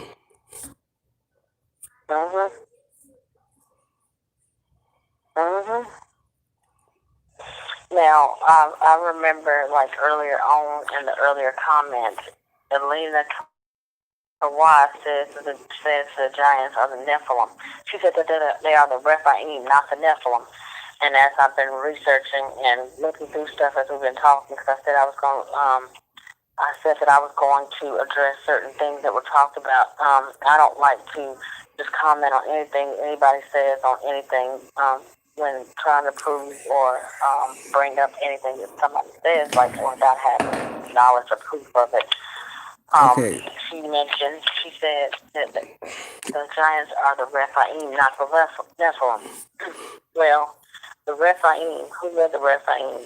The word Rephaim is used in two different ways in Hebrew. It refers to the spirits of the departed dead who dwell in Sheol. It is a poetic description of the dead. It also refers to a strong, tall race of people who lived in Canaan. The second meaning of the word Rephaim is a literal meaning used to describe actual people who existed. Rephaim was not the description of a person's ethnicity, but rather a characteristic the people of a certain area shared. The word Rephaim means terrible ones, and they are described in the Bible as giants and mighty men. So not only are the Rephaim described as giants, so are the Nephilim. Okay. So when she said, wait a minute, she said the giants are the Rephaim, not the Nephilim. Right. The Nephilim are also referred to as giants. Right. Okay? So I'm just bringing up all this stuff. The Rephaim appeared first in a battle with King Chedorlaomer. Genesis 14:5. Chedorlaomer and his allies defeated Rephaim along with the Zebulun and Enim people. The Rephaim were similar to the Anakim, that's the sons of Anak, spoken of in Deuteronomy chapter 2, verse 20 to 21. The Rephaim are also mentioned again in Exodus when the Israelites were trying to enter the promised land. The Rephaim were living in Canaan, and the Israelites were terrified of them. The Israelites did not want to go into the promised land because it was inhabited with giants. Okay, let me just say this, and I'll let you talk in just a Okay, second, baby, 'cause I go just ahead. want to, Take your time. I'm sorry. Yeah, I just wanted to bring up Take one your thing, 'cause I'm time. trying to address everything that you said earlier. Because when you bring up stuff on certain um, different subjects, when it comes to something important and serious like this, when she said that the giants are the Rephaim, not the Nephilim. And I just read that the Rephaim were a race of giants. They were similar to the Anakim, which we know that the Anakim, that the son of the Anak, they were giants also. The Rephaim are mentioned again in Exodus when the Israelites were trying to enter the Promised Land. They were living in Canaan, and the Israelites were terrified of them. The Israelites didn't want to go to the Promised Land because of the habit of the giants. Numbers 13:33, the sons of Anak, which the History Channel and secular beliefs call the Anunnaki. The spies came back to Israel and told the people that the land through which we have gone to spy out is a land that devours its inhabitants, and all the people that we saw in it are of great height. They're giants. And there we saw the Nephilim. Did you hear that? Yes. The land through which, let me read that one more time for those who didn't hear it in the back. The Rephaim were living in Canaan. She said the Rephaim were not. Let me see. She said the giants are the Rephaim, not the Nephilim. I'm speaking specifically to Elena Kawai. The Rephaim were living in Canaan, and the Israelites were terrified of them. The Israelites didn't want to go to the Promised Land because it was inhabited by giants. Numbers 13:33 says the sons of Anak, the spies, came back to Israel and told the people that the land through which we have gone to spy out is a land that devours its inhabitants, and all the people that we saw in it are of great height. And there we saw the Nephilim, sons of Anak, who come from the Nephilim, and we seem to ourselves like grasshoppers, and so we seem to them. So the Israelites that looked at the style of the Promised Land, they said that when we looked at those giants in their sight, we looked like grasshoppers, and in our own sight, in comparison to the giants, we were the size of grasshoppers. They said the sons of Anak, Anunnaki, who came from the Nephilim, and we seem to ourselves like grasshoppers, and so we seem to them. Numbers 13:32-33. The Promised Land, though beautiful, was inhabited with giants, men so big that the Israelites felt like grasshoppers next to them. The Rephaim were of the same type. Numbers 13:27. So whether you want to call it Rephaim or you want to call it Nephilim, there were giants, there were different races. You had the Rephaim, you had the Nephilim, you had the Zamzulim, and you had the Emim. They were all a race of giants. So I'm just speaking to Elena Kawai. She said the giants are the Rephaim, not the Nephilim. Nephilim and the Rephaim and the Zamzulim were all giants. There were different races of giants. Right. Now. Okay, so it goes on to say, can this be taken literally? Who are the Nephilim? The Bible says that Og, king of Bashan, you just brought up Og a few minutes ago, one of the last Rephaim. Did you hear that? Let me read that one more time for those in the back who didn't hear it. Can this be taken literally? Who are the Nephilim? Okay, that's called the Nephilim right there. The Bible says that Og, who are the Nephilim, the Bible says that Og, king of Bashan, one of the last Rephaim. So Rephaim and Nephilim are interchangeable here. Had a bed that was 13 feet long. So it's calling Og and Nephilim, and it's calling them a Rephaim. So all I'm saying here is that the Rephaim and Nephilim, they were both a giant race. Same thing pretty much, but it has different meanings. But I'm just saying, one of the last Rephaim, Og was one of the last Rephaim. He had a bed that was 13 feet long. Deuteronomy chapter 3, verse 11. Was this just the grandiosity of a king, or did Og really need a bed that large? We know the ancient Jews believed them to be giants because the Greek word titans, from which English derives the word titan, is used to translate the Hebrew word Rephaim. Ancient folklore from many cultures features stories of giants, and there's biblical evidence for this existence. The Nephilim were used to synonymously with the Anakites, the offspring of fallen angels and women. Genesis 6:1-4. So you can go ahead and expound on that if you want. Oh no, I just wanted to say this, right? And Nephilim were all giants. Right. I want to. Yeah, they just using different names. That's okay. That's all. But they were all from the. I mean, they all was a race of giants. Now listen to this. Richard Reed said, Marvin, it is not sex that use their powers to create these evil looking things. You guys are on the right track, but I don't I don't think it's sex with animals. It is using powers to create any animal and man mix. Now, to answer that, What was the question? I don't really know. Cause he's saying that, What, I'm just going by, what the Bible say when they say sex. Is it physical sex? Is it mental sex? I'm just going by what the Bible say. So how the sex part, did they procreate with them? This is something that we don't know.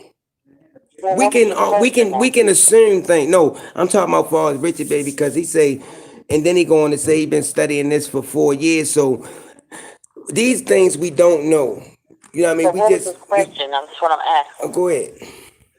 What was his His question? question was, he said that, Marvin, it is not sex. They use their powers to create these evil looking beings. So Well, he thinking according to that the they didn't Bible, they I don't didn't know if he. procreate with them. Well, I don't know if he's He's a saying that Christian or. they use powers, baby. Now I'm like, we don't know. We don't Okay. know. Go ahead. Okay. Not everybody here is a Christian, I'm sure, and you don't have to be. You can believe what you want to believe, and nobody's attacking anybody's beliefs. We can only go on different religions and ancient texts. And I do know that through Greek mythology, when you talk about the Titans or the heroes of old, or the mighty men of old, they're talking about like Zeus and stuff like that, having sex with human women. They're talking about ancient deities or fallen giants and stuff like that, having sex with human women and creating giants and supernatural beings. Now, also, you got Genesis 6, who talks about angels having sex with human women, and also it talks about the fact that they defile themselves with human women. And in the book of Jude, it goes on to say that women are to make sure that they cover their heads because of the angels, because you don't want the angels to lust over you. Let me look that up real quick. I don't want to leave this link that I'm on right now because I'm going to go back to what he said in just a second, because I just wanted to read this because this kind of goes along with what he was saying. He was saying that he didn't believe that he believed that that they what did he say? It wasn't sex. It's like they created them with their powers. It says that the Genesis 6, verse 1 through 4, how is this biblically possible? We don't know, but the story is literally the phrase used in the passage of the sons of God who took daughters of man as their wives and bore children through them. Who took daughters of man, the sons of God. In the Old Testament, the sons of God only referred to the angels who were, who at that time in the Old Testament, they were referred to as sons of God because at that point Jesus had not come yet. Therefore, Christians or believers in Christ were not at that point referred to as sons of God. Because if you look in the book of Job, it talks about the angels being the sons of God. It talks about there was a day Hey, that Lucifer Bobby. came to. Hello? Go ahead. I was just saying, hey, Bobby. She said sorry she late. It talks about the fact that in the book of Job that there was a day that Satan came to present himself before God and the sons before God and the sons of God. The sons of God was referred to there as the angels who came to present himself before God and the other angels, which were sons of God at the time. This is the Old Testament before Jesus came. And so this is in the Old Testament that the sons of God who took daughters of man, daughters of humans as their wives, and bore children to them, through them. They had sex with human women. That's what that's saying. The phrase sons of God is used exclusively elsewhere in Scripture to describe angelic beings. It says that we take these biblical accounts at face value. We see that the Nephilim, the Anakites, and the Rephaim all had three things in common: great strength, great height, and part angelic parentage. Reliable extra-biblical historical books like the Book of Enoch, the Book of Jasher, and the writings of Jewish historian Josephus all also mention this Nephilim, referring to them as mighty men, giants, the sons of an unnatural union between human beings and fallen angels. Now, people want to say, well, how did angels who were of supernatural nature, how did they have sex with women? Well, they took on human bodies. They took on human form. They were able. You right. I'm not going to say flesh and blood, but when you looked up Marvin last month, when we were talking about this, when you looked up the story of Sodom and Gomorrah, you brought it up then, and in Sodom and Gomorrah, those angels that appeared to Lot as and his family, humans in human they form. appeared as humans. And they appeared in human form. They also ate food. They sat down. They were spiritual beings, but they have human bodies at that point in time. Right. So they appeared in human form. And they actually sat down and ate a feast with Job and his family. Right. And we were told that spiritual beings cannot eat, but those angels did eat. And not only did they eat, you have Genesis 6 where the angels actually had sex with human women because they had children with them. So we can't say what spiritual beings, we can't literally say what spiritual beings can't do, because apparently if it were the case that they couldn't do it, then they would not have had offspring. They had offspring with them. They were giants. Yeah, you're absolutely right, baby. And the people of Sodom and Gomorrah wanted to have sex with them. When Lot offered the people his daughters, they didn't want the women. Exactly. They wanted those angels, those men that were there before them. So they've seen them in a physical form. They didn't see them as some spiritual being. They've seen them as flesh and blood. Not saying they were flesh and blood. They were able to manifest a flesh and blood body in order to be able to eat food and drink and sit down and have a feast with Job and his family. Right. And also at the same time, they still had supernatural powers too, because they were able to wipe out that whole village of absolutely. People. So if these fallen angels or whatever took on the form of humans when they had sex with these women, then of course if they turn into human form, then of course we can say and relate that they had sex with them. It wasn't just powers. So if they can take the form of them, don't you think that these fallen angels they probably came into the form of a human when they had sex with them? That's just like if they saw certain animals of the earth, don't you think they could have came in the form of a certain animal and had sex with that animal, and they created hybrids like that? Right. So that's what I'm thinking. If they seen something and they lusted over it, this is like if they seen a big wolf. If they can take the appearance on anything, then they could have came in the form of another wolf and created this hybrid. Exactly. Because if you got a fallen angel having sex with a human, that's not, the creation of that was not a regular sized human like you all and us. It was a giant. If you got the fallen angel having sex with or procreating with an animal, you're going to have a giant animal, also known as a giant Bigfoot or a giant wolf, upright standing. Right. Wolf, not like a regular animal, but it has like knowledge and it has understanding and it has human type qualities to it. Right. And they even been known to speak telepathically and have other different human type traits to it. So we're not saying that we know any of this for sure. We're just bringing it all to date. Right. All of what we do know about it. The book of Enoch was taken out, the book of Jasher, the book of Giants, all the different books that used to be in the Bible before the Council of Nicaea that was removed, and Constantine was part of the Council of Nicaea. These books were removed. Why were they removed? We don't know, but we know there's a lot of stuff in there that's not in the Bible. Okay. One thing, babe. Now, Richard Reed said, yes, Marvin, you now just hit it on the head. That's why we can see them. Oh, because we know that these beings can take on other forms. So like B said, and that's why they got these large animals out here. That's why you got these things can just stand up on their back legs. Now, what some scientists say, people that want to know everything, they said that they think that they was on all fours from the beginning. In evolution, they just happen to just stand up and start walking, which I don't believe that theory.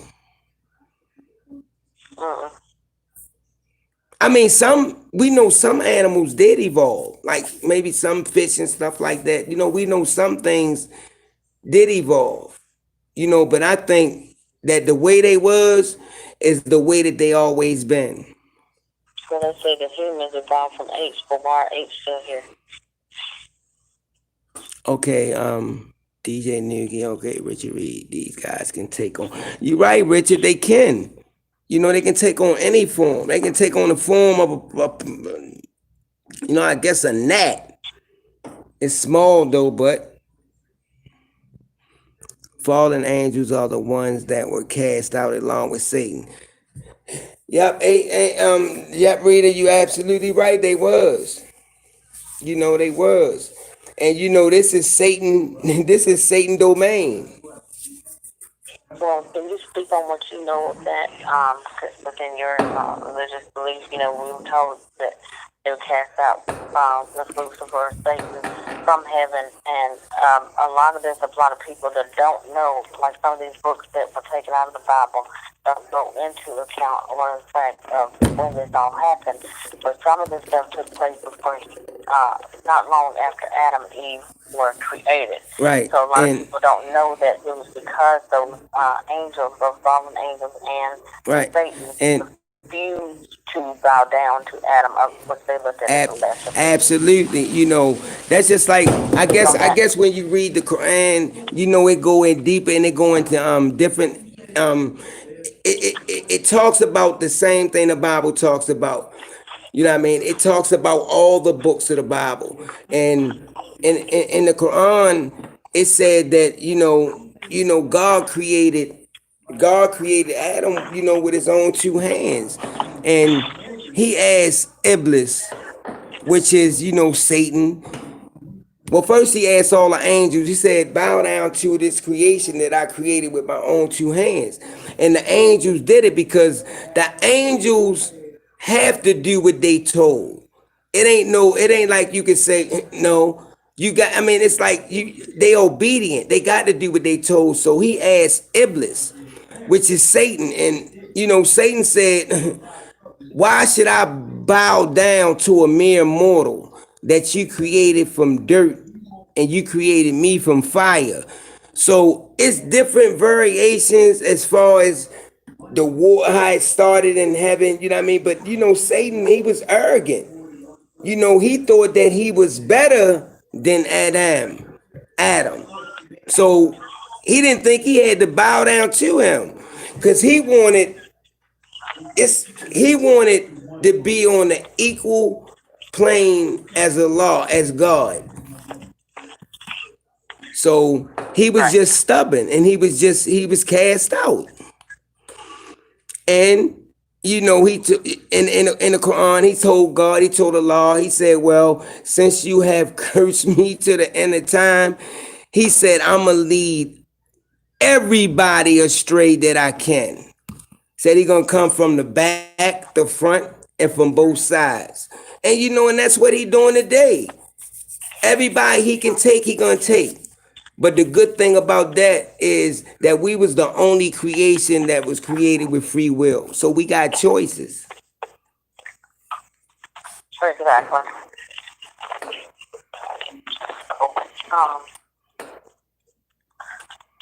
Now, so we brought up the whole giant of Kandahar. Hold up. Richard said something about evolution. I never said anything about evolution. He said, Marvin, now that is nonsense. Everything created on earth was always as is. Don't believe in evolution because I don't believe in evolution. I don't believe in Darwin theory. I don't believe in that stuff. But because you believe in it, we're not going to attack you on that. Everybody's entitled to their own belief. Right. I don't believe in it. But he's saying, though, don't believe in that nonsense. I never said I believe in that. I don't believe in the theory of evolution. No, I mean, I don't either. But to anybody who is a subscriber or believer in that, we're not attacking you on your beliefs, to each his own. You can believe what you want to believe, and we're not against you on that. We're going to give you theories, whether it be biblical, whether it be secular, or whatever the case. We're not going to attack anybody on that. We're not here to debate or argue with anybody on it. You see a B? Look who lit up in blue. Candy Girl? Candy Girl, I told Hey, you. Candy Girl, thank you for showing up with us tonight. Do she know she a moderator? Yeah, we talked about that. You a moderator, Candy. What's up, DJ Noogie? Yeah, but I definitely don't believe in the evolution thing though. But like she said, to each his own. Like I used to go on YouTube and listen to atheists all the time, and different Christians would come on there and they'd be going back and forth. And atheists used to be like, how can you believe in something that you can't see? And then he said, well, if you believe in them, then show me your proof. And so the Christian said, well, show me your proof if he don't exist. And he had a valid point there. So they was just going back and forth. I'm like, man, I just stopped listening to it. I just listened to it just to be saying what they talking about, but it's crazy. Well, atheists religiously believe that God doesn't exist with no proof. Just the same way as they say Christians believe that God does exist with no proof. There's no proof of that, but just several different things that were spoken of in the Bible as far as like how many ribs a man has, the number of ribs that a man has. Yeah, okay. And the number of ribs that a woman has is not the same. Adam, what is it? One or two Adam ribs were taken and given to woman. Right. It's not the same number. I can't remember right now. What, the rib? It coincides. Yeah. I think it was like what it was like I think it's like the fourth rib or something like that. I can't remember though, but that's something good to find. Now, B, somebody made a. But wait, hold on. Okay, but go ahead. I want to make a point about that. That's just an example of like, I mean, I can't say like I'm not perfect in the Bible. I mean, we can't say the Bible's perfect and things taken out of the Bible, but we do know that the number of ribs that a man has and the number of ribs that a woman has is not the same number of ribs. So that does coincide with the fact that a rib was taken from Adam to create a woman. The number, scientifically, if you look it up right now, is not the same number. Several different things in there that goes along with it, and it goes together with what we've been told. So, like I said, everybody's allowed to believe what they want to believe. Nobody's trying to sway you one way or the other. And this is not what we're doing here. We're not trying to debate anybody. We're just going to state the facts. We're going to state biblical and historical facts, proof, sources, and whatever you believe about it, that's to you and your creator. Or even if you're your own creator of your belief. Now, one thing, babe. Derek said, but the angels also have free will. So they did it with free will and bowed down and right. Today, they still have free will. That's why Satan is kicked out of heaven.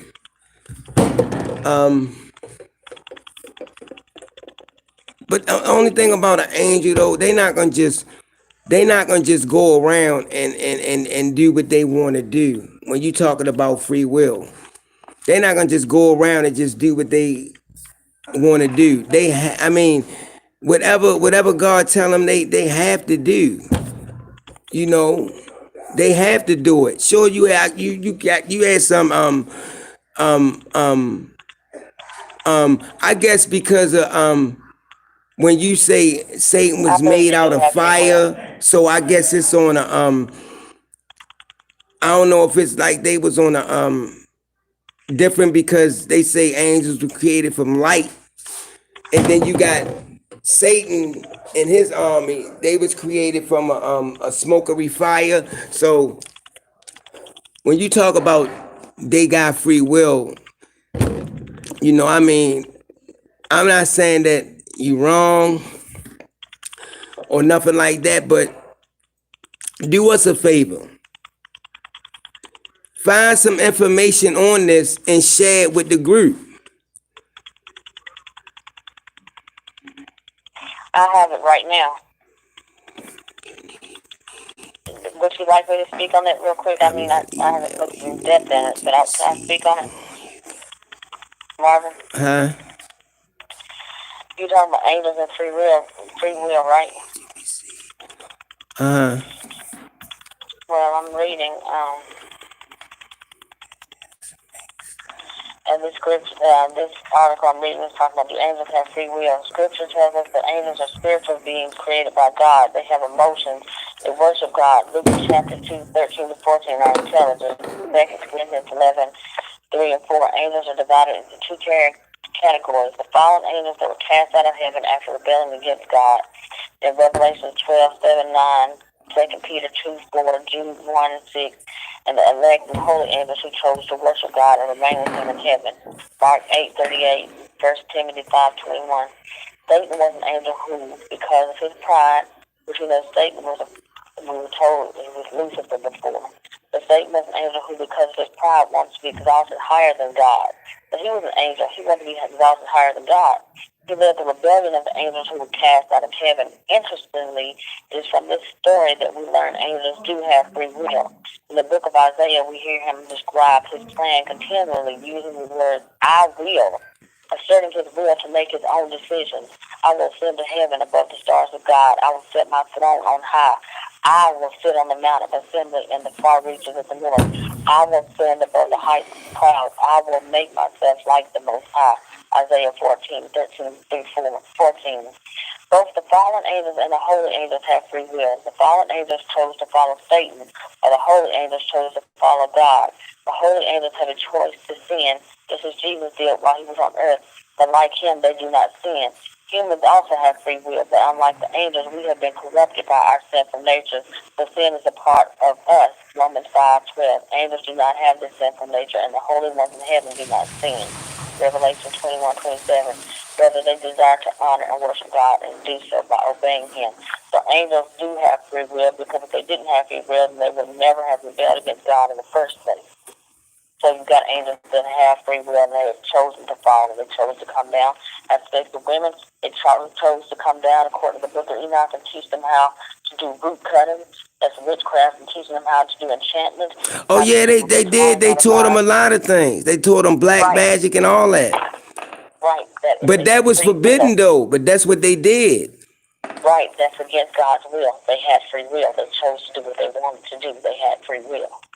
And then there's a scripture in Jude 1 which it said, make sure, it's a scripture where it talks about that people at the end of days were going to, against the people of God, were going to be able to judge the angels that sin. I'm going to have to look that up. I'm going to look that up, but you go ahead and talk while I'm looking that up. We will fail to understand the rest of the Bible and what is going on with corruption in the world. Great video. Yeah, I might check that out though, Candy Girl. That was my first time hearing it though.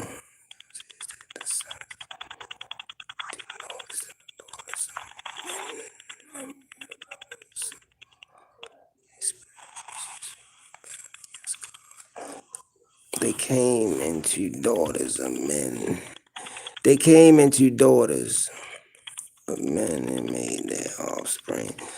But birthing the giants would often kill the women who had to go through it.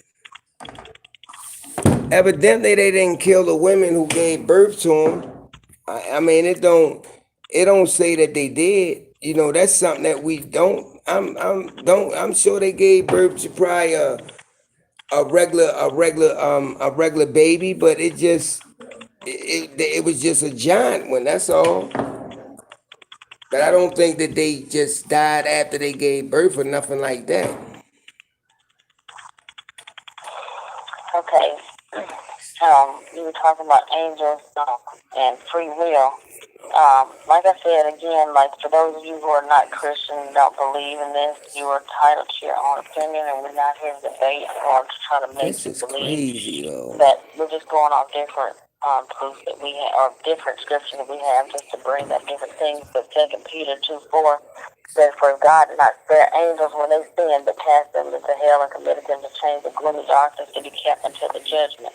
Then Jude 1:6 says, "And the angels who did not stay within their own position of authority, but left their proper dwelling, they left heaven, is kept in eternal chains under gloomy darkness until the judgment of the great day." Man.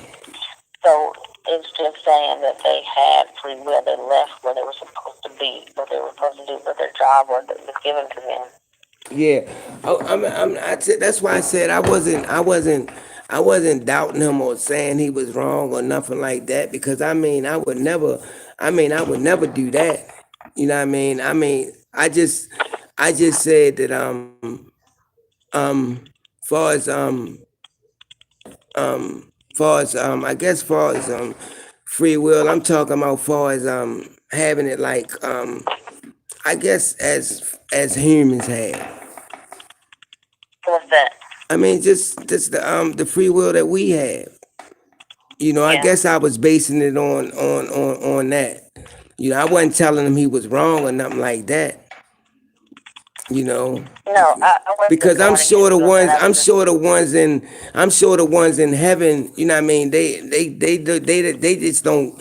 They just not gonna get up and or whatever they get up and just go and do something, you know, just to be doing it. I mean, that's what I'm basically on. You know, the ones that, you know, God got, you know what I mean, they not gonna do that. That's why I meant on, you know, those angels just, you know, they obedient, you know. They praise him all day. You know, so that's what I'm basically basing that on. yeah, I wasn't debating against So you we've on been that. I just on wanted to proof, I guess, not proof, I guess, documentation on what it talks DJ. about that the angels had free will. Right, DJ Noogie For said the how. people who didn't know. Right, DJ Noogie said, "How big do you think these giants were?" She said what? Giants. How big were they? Yeah. Well, I do know that, like biblically speaking, like it gives some of the, it gives how big the King Og's bed was. It says his bed was like anywhere from 10 to 15 feet. And usually, like our beds today, I think they're about 6 to 7 feet long. His bed was about 13 to 15 feet long. And we know that, what did you say about his wife's bracelet? Yeah. It could fit around. It could fit around. It could fit around his pinky. It could fit around Right, his finger. Put it that way. It could just fit around his finger. So right. So, they was big, but they said that I guess that during biblical times, you know, back then they say men's stature was you know was large anyway. They was big, you know, big anyway.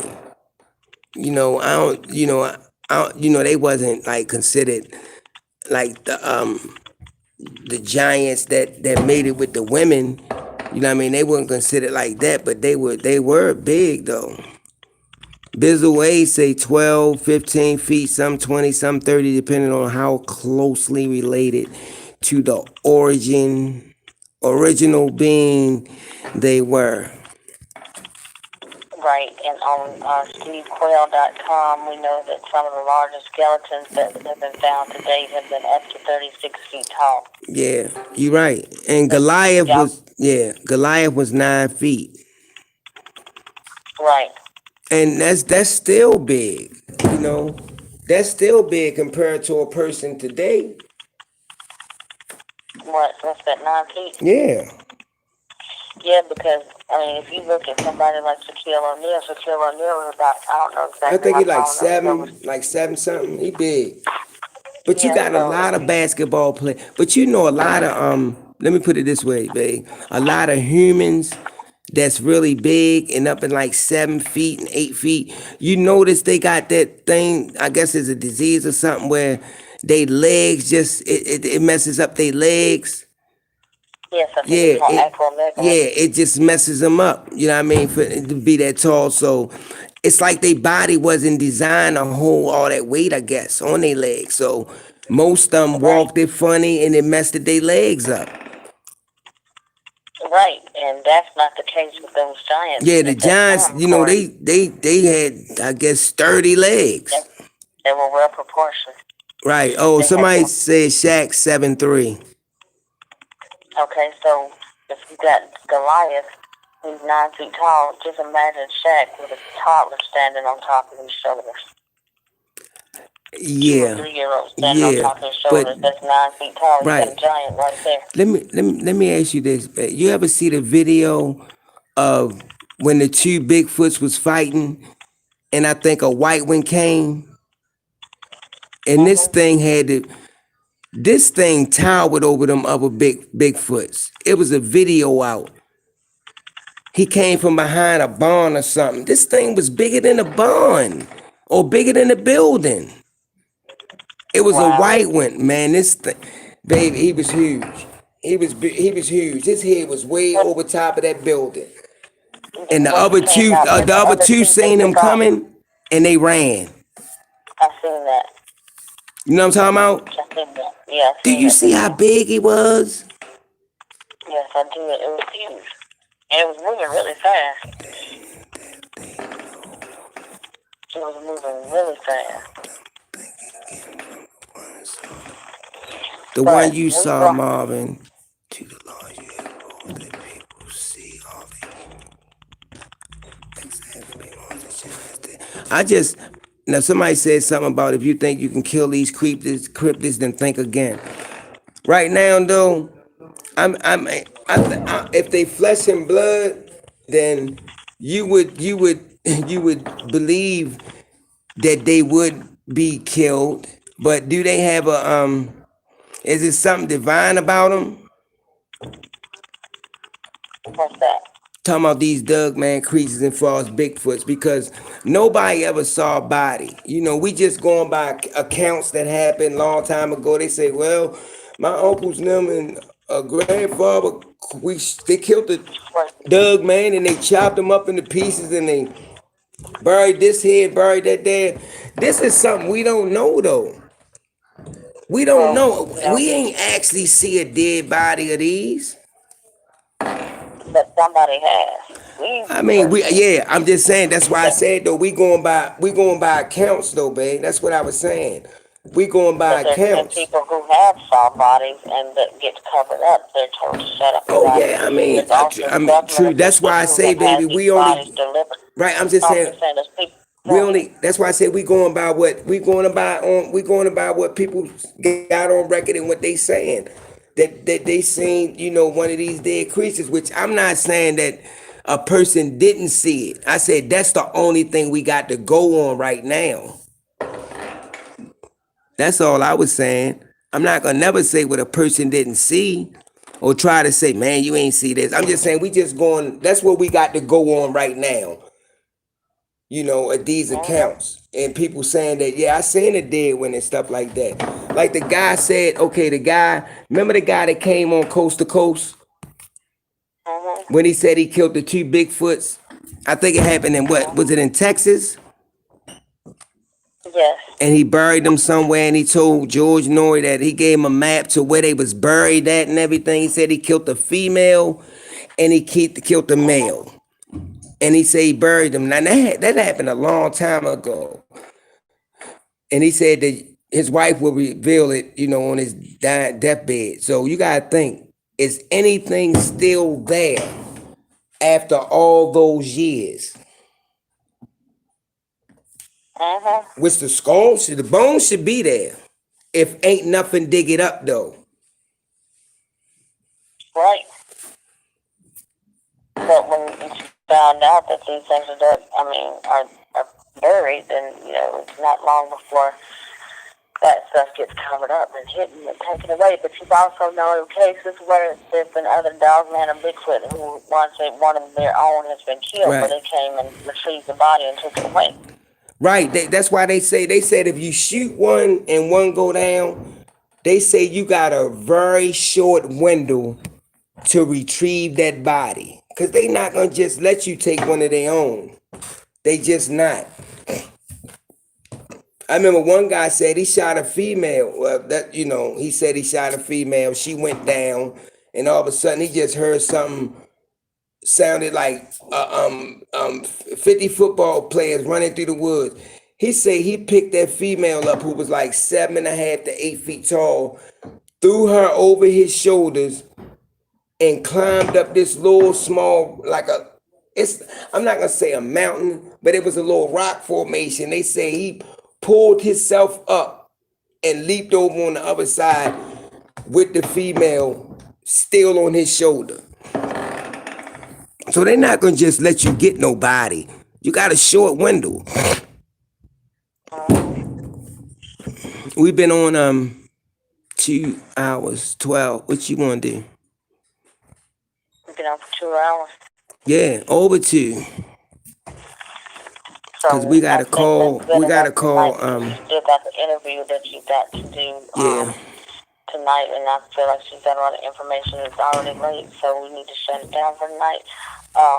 We've done a pretty good job of going over some things as far as the giant and Nephilim Yeah, we are did. concerned tonight. And I really liked it. Yeah, well, there's more that we can talk about on this subject. I don't know if they want to discuss this again, but there's still more things that we didn't go over because I took so much time tonight going over what I learned from being 12. But we can go back over that on another day. Man, tell we can do part 2 of this right. on Wednesday. Candy Girl said she got some information on that. You want her to call real quick or whatever? Or? Let's call Candy Girl after the interview because it's getting late. Ask her, can we call her then? Huh? Ask her, Candy Girl, can we call you?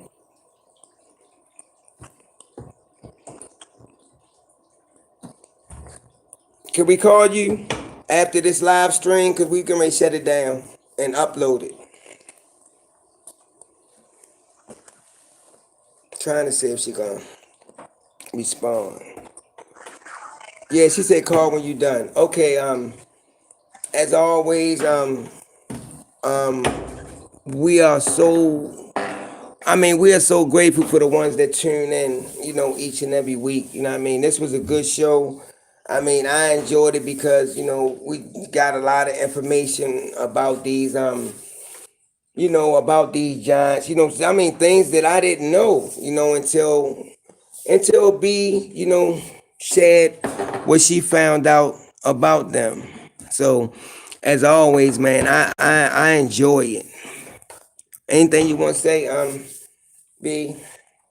Thank y'all for showing up and showing out. Thanks for you guys for all your support and making this channel and the page what it is. Because without you guys, the subscribers and the Dove Pack, everybody joining the page and all the new subscribers and stuff like that to the YouTube channel, you make this channel and the page what it is, and you have helped Marvin to excel to the level that he is now. I'm also, just like you guys, I'm a fellow Doug Pack member and a fellow fan and subscriber and all that good stuff. So, we couldn't do it without y'all. He couldn't do it without y'all. And so, if you just please make sure that you keep calling in with your encounters and your stories, and also make sure that you keep showing up for the live streams each week, because without you guys, none of this would be possible.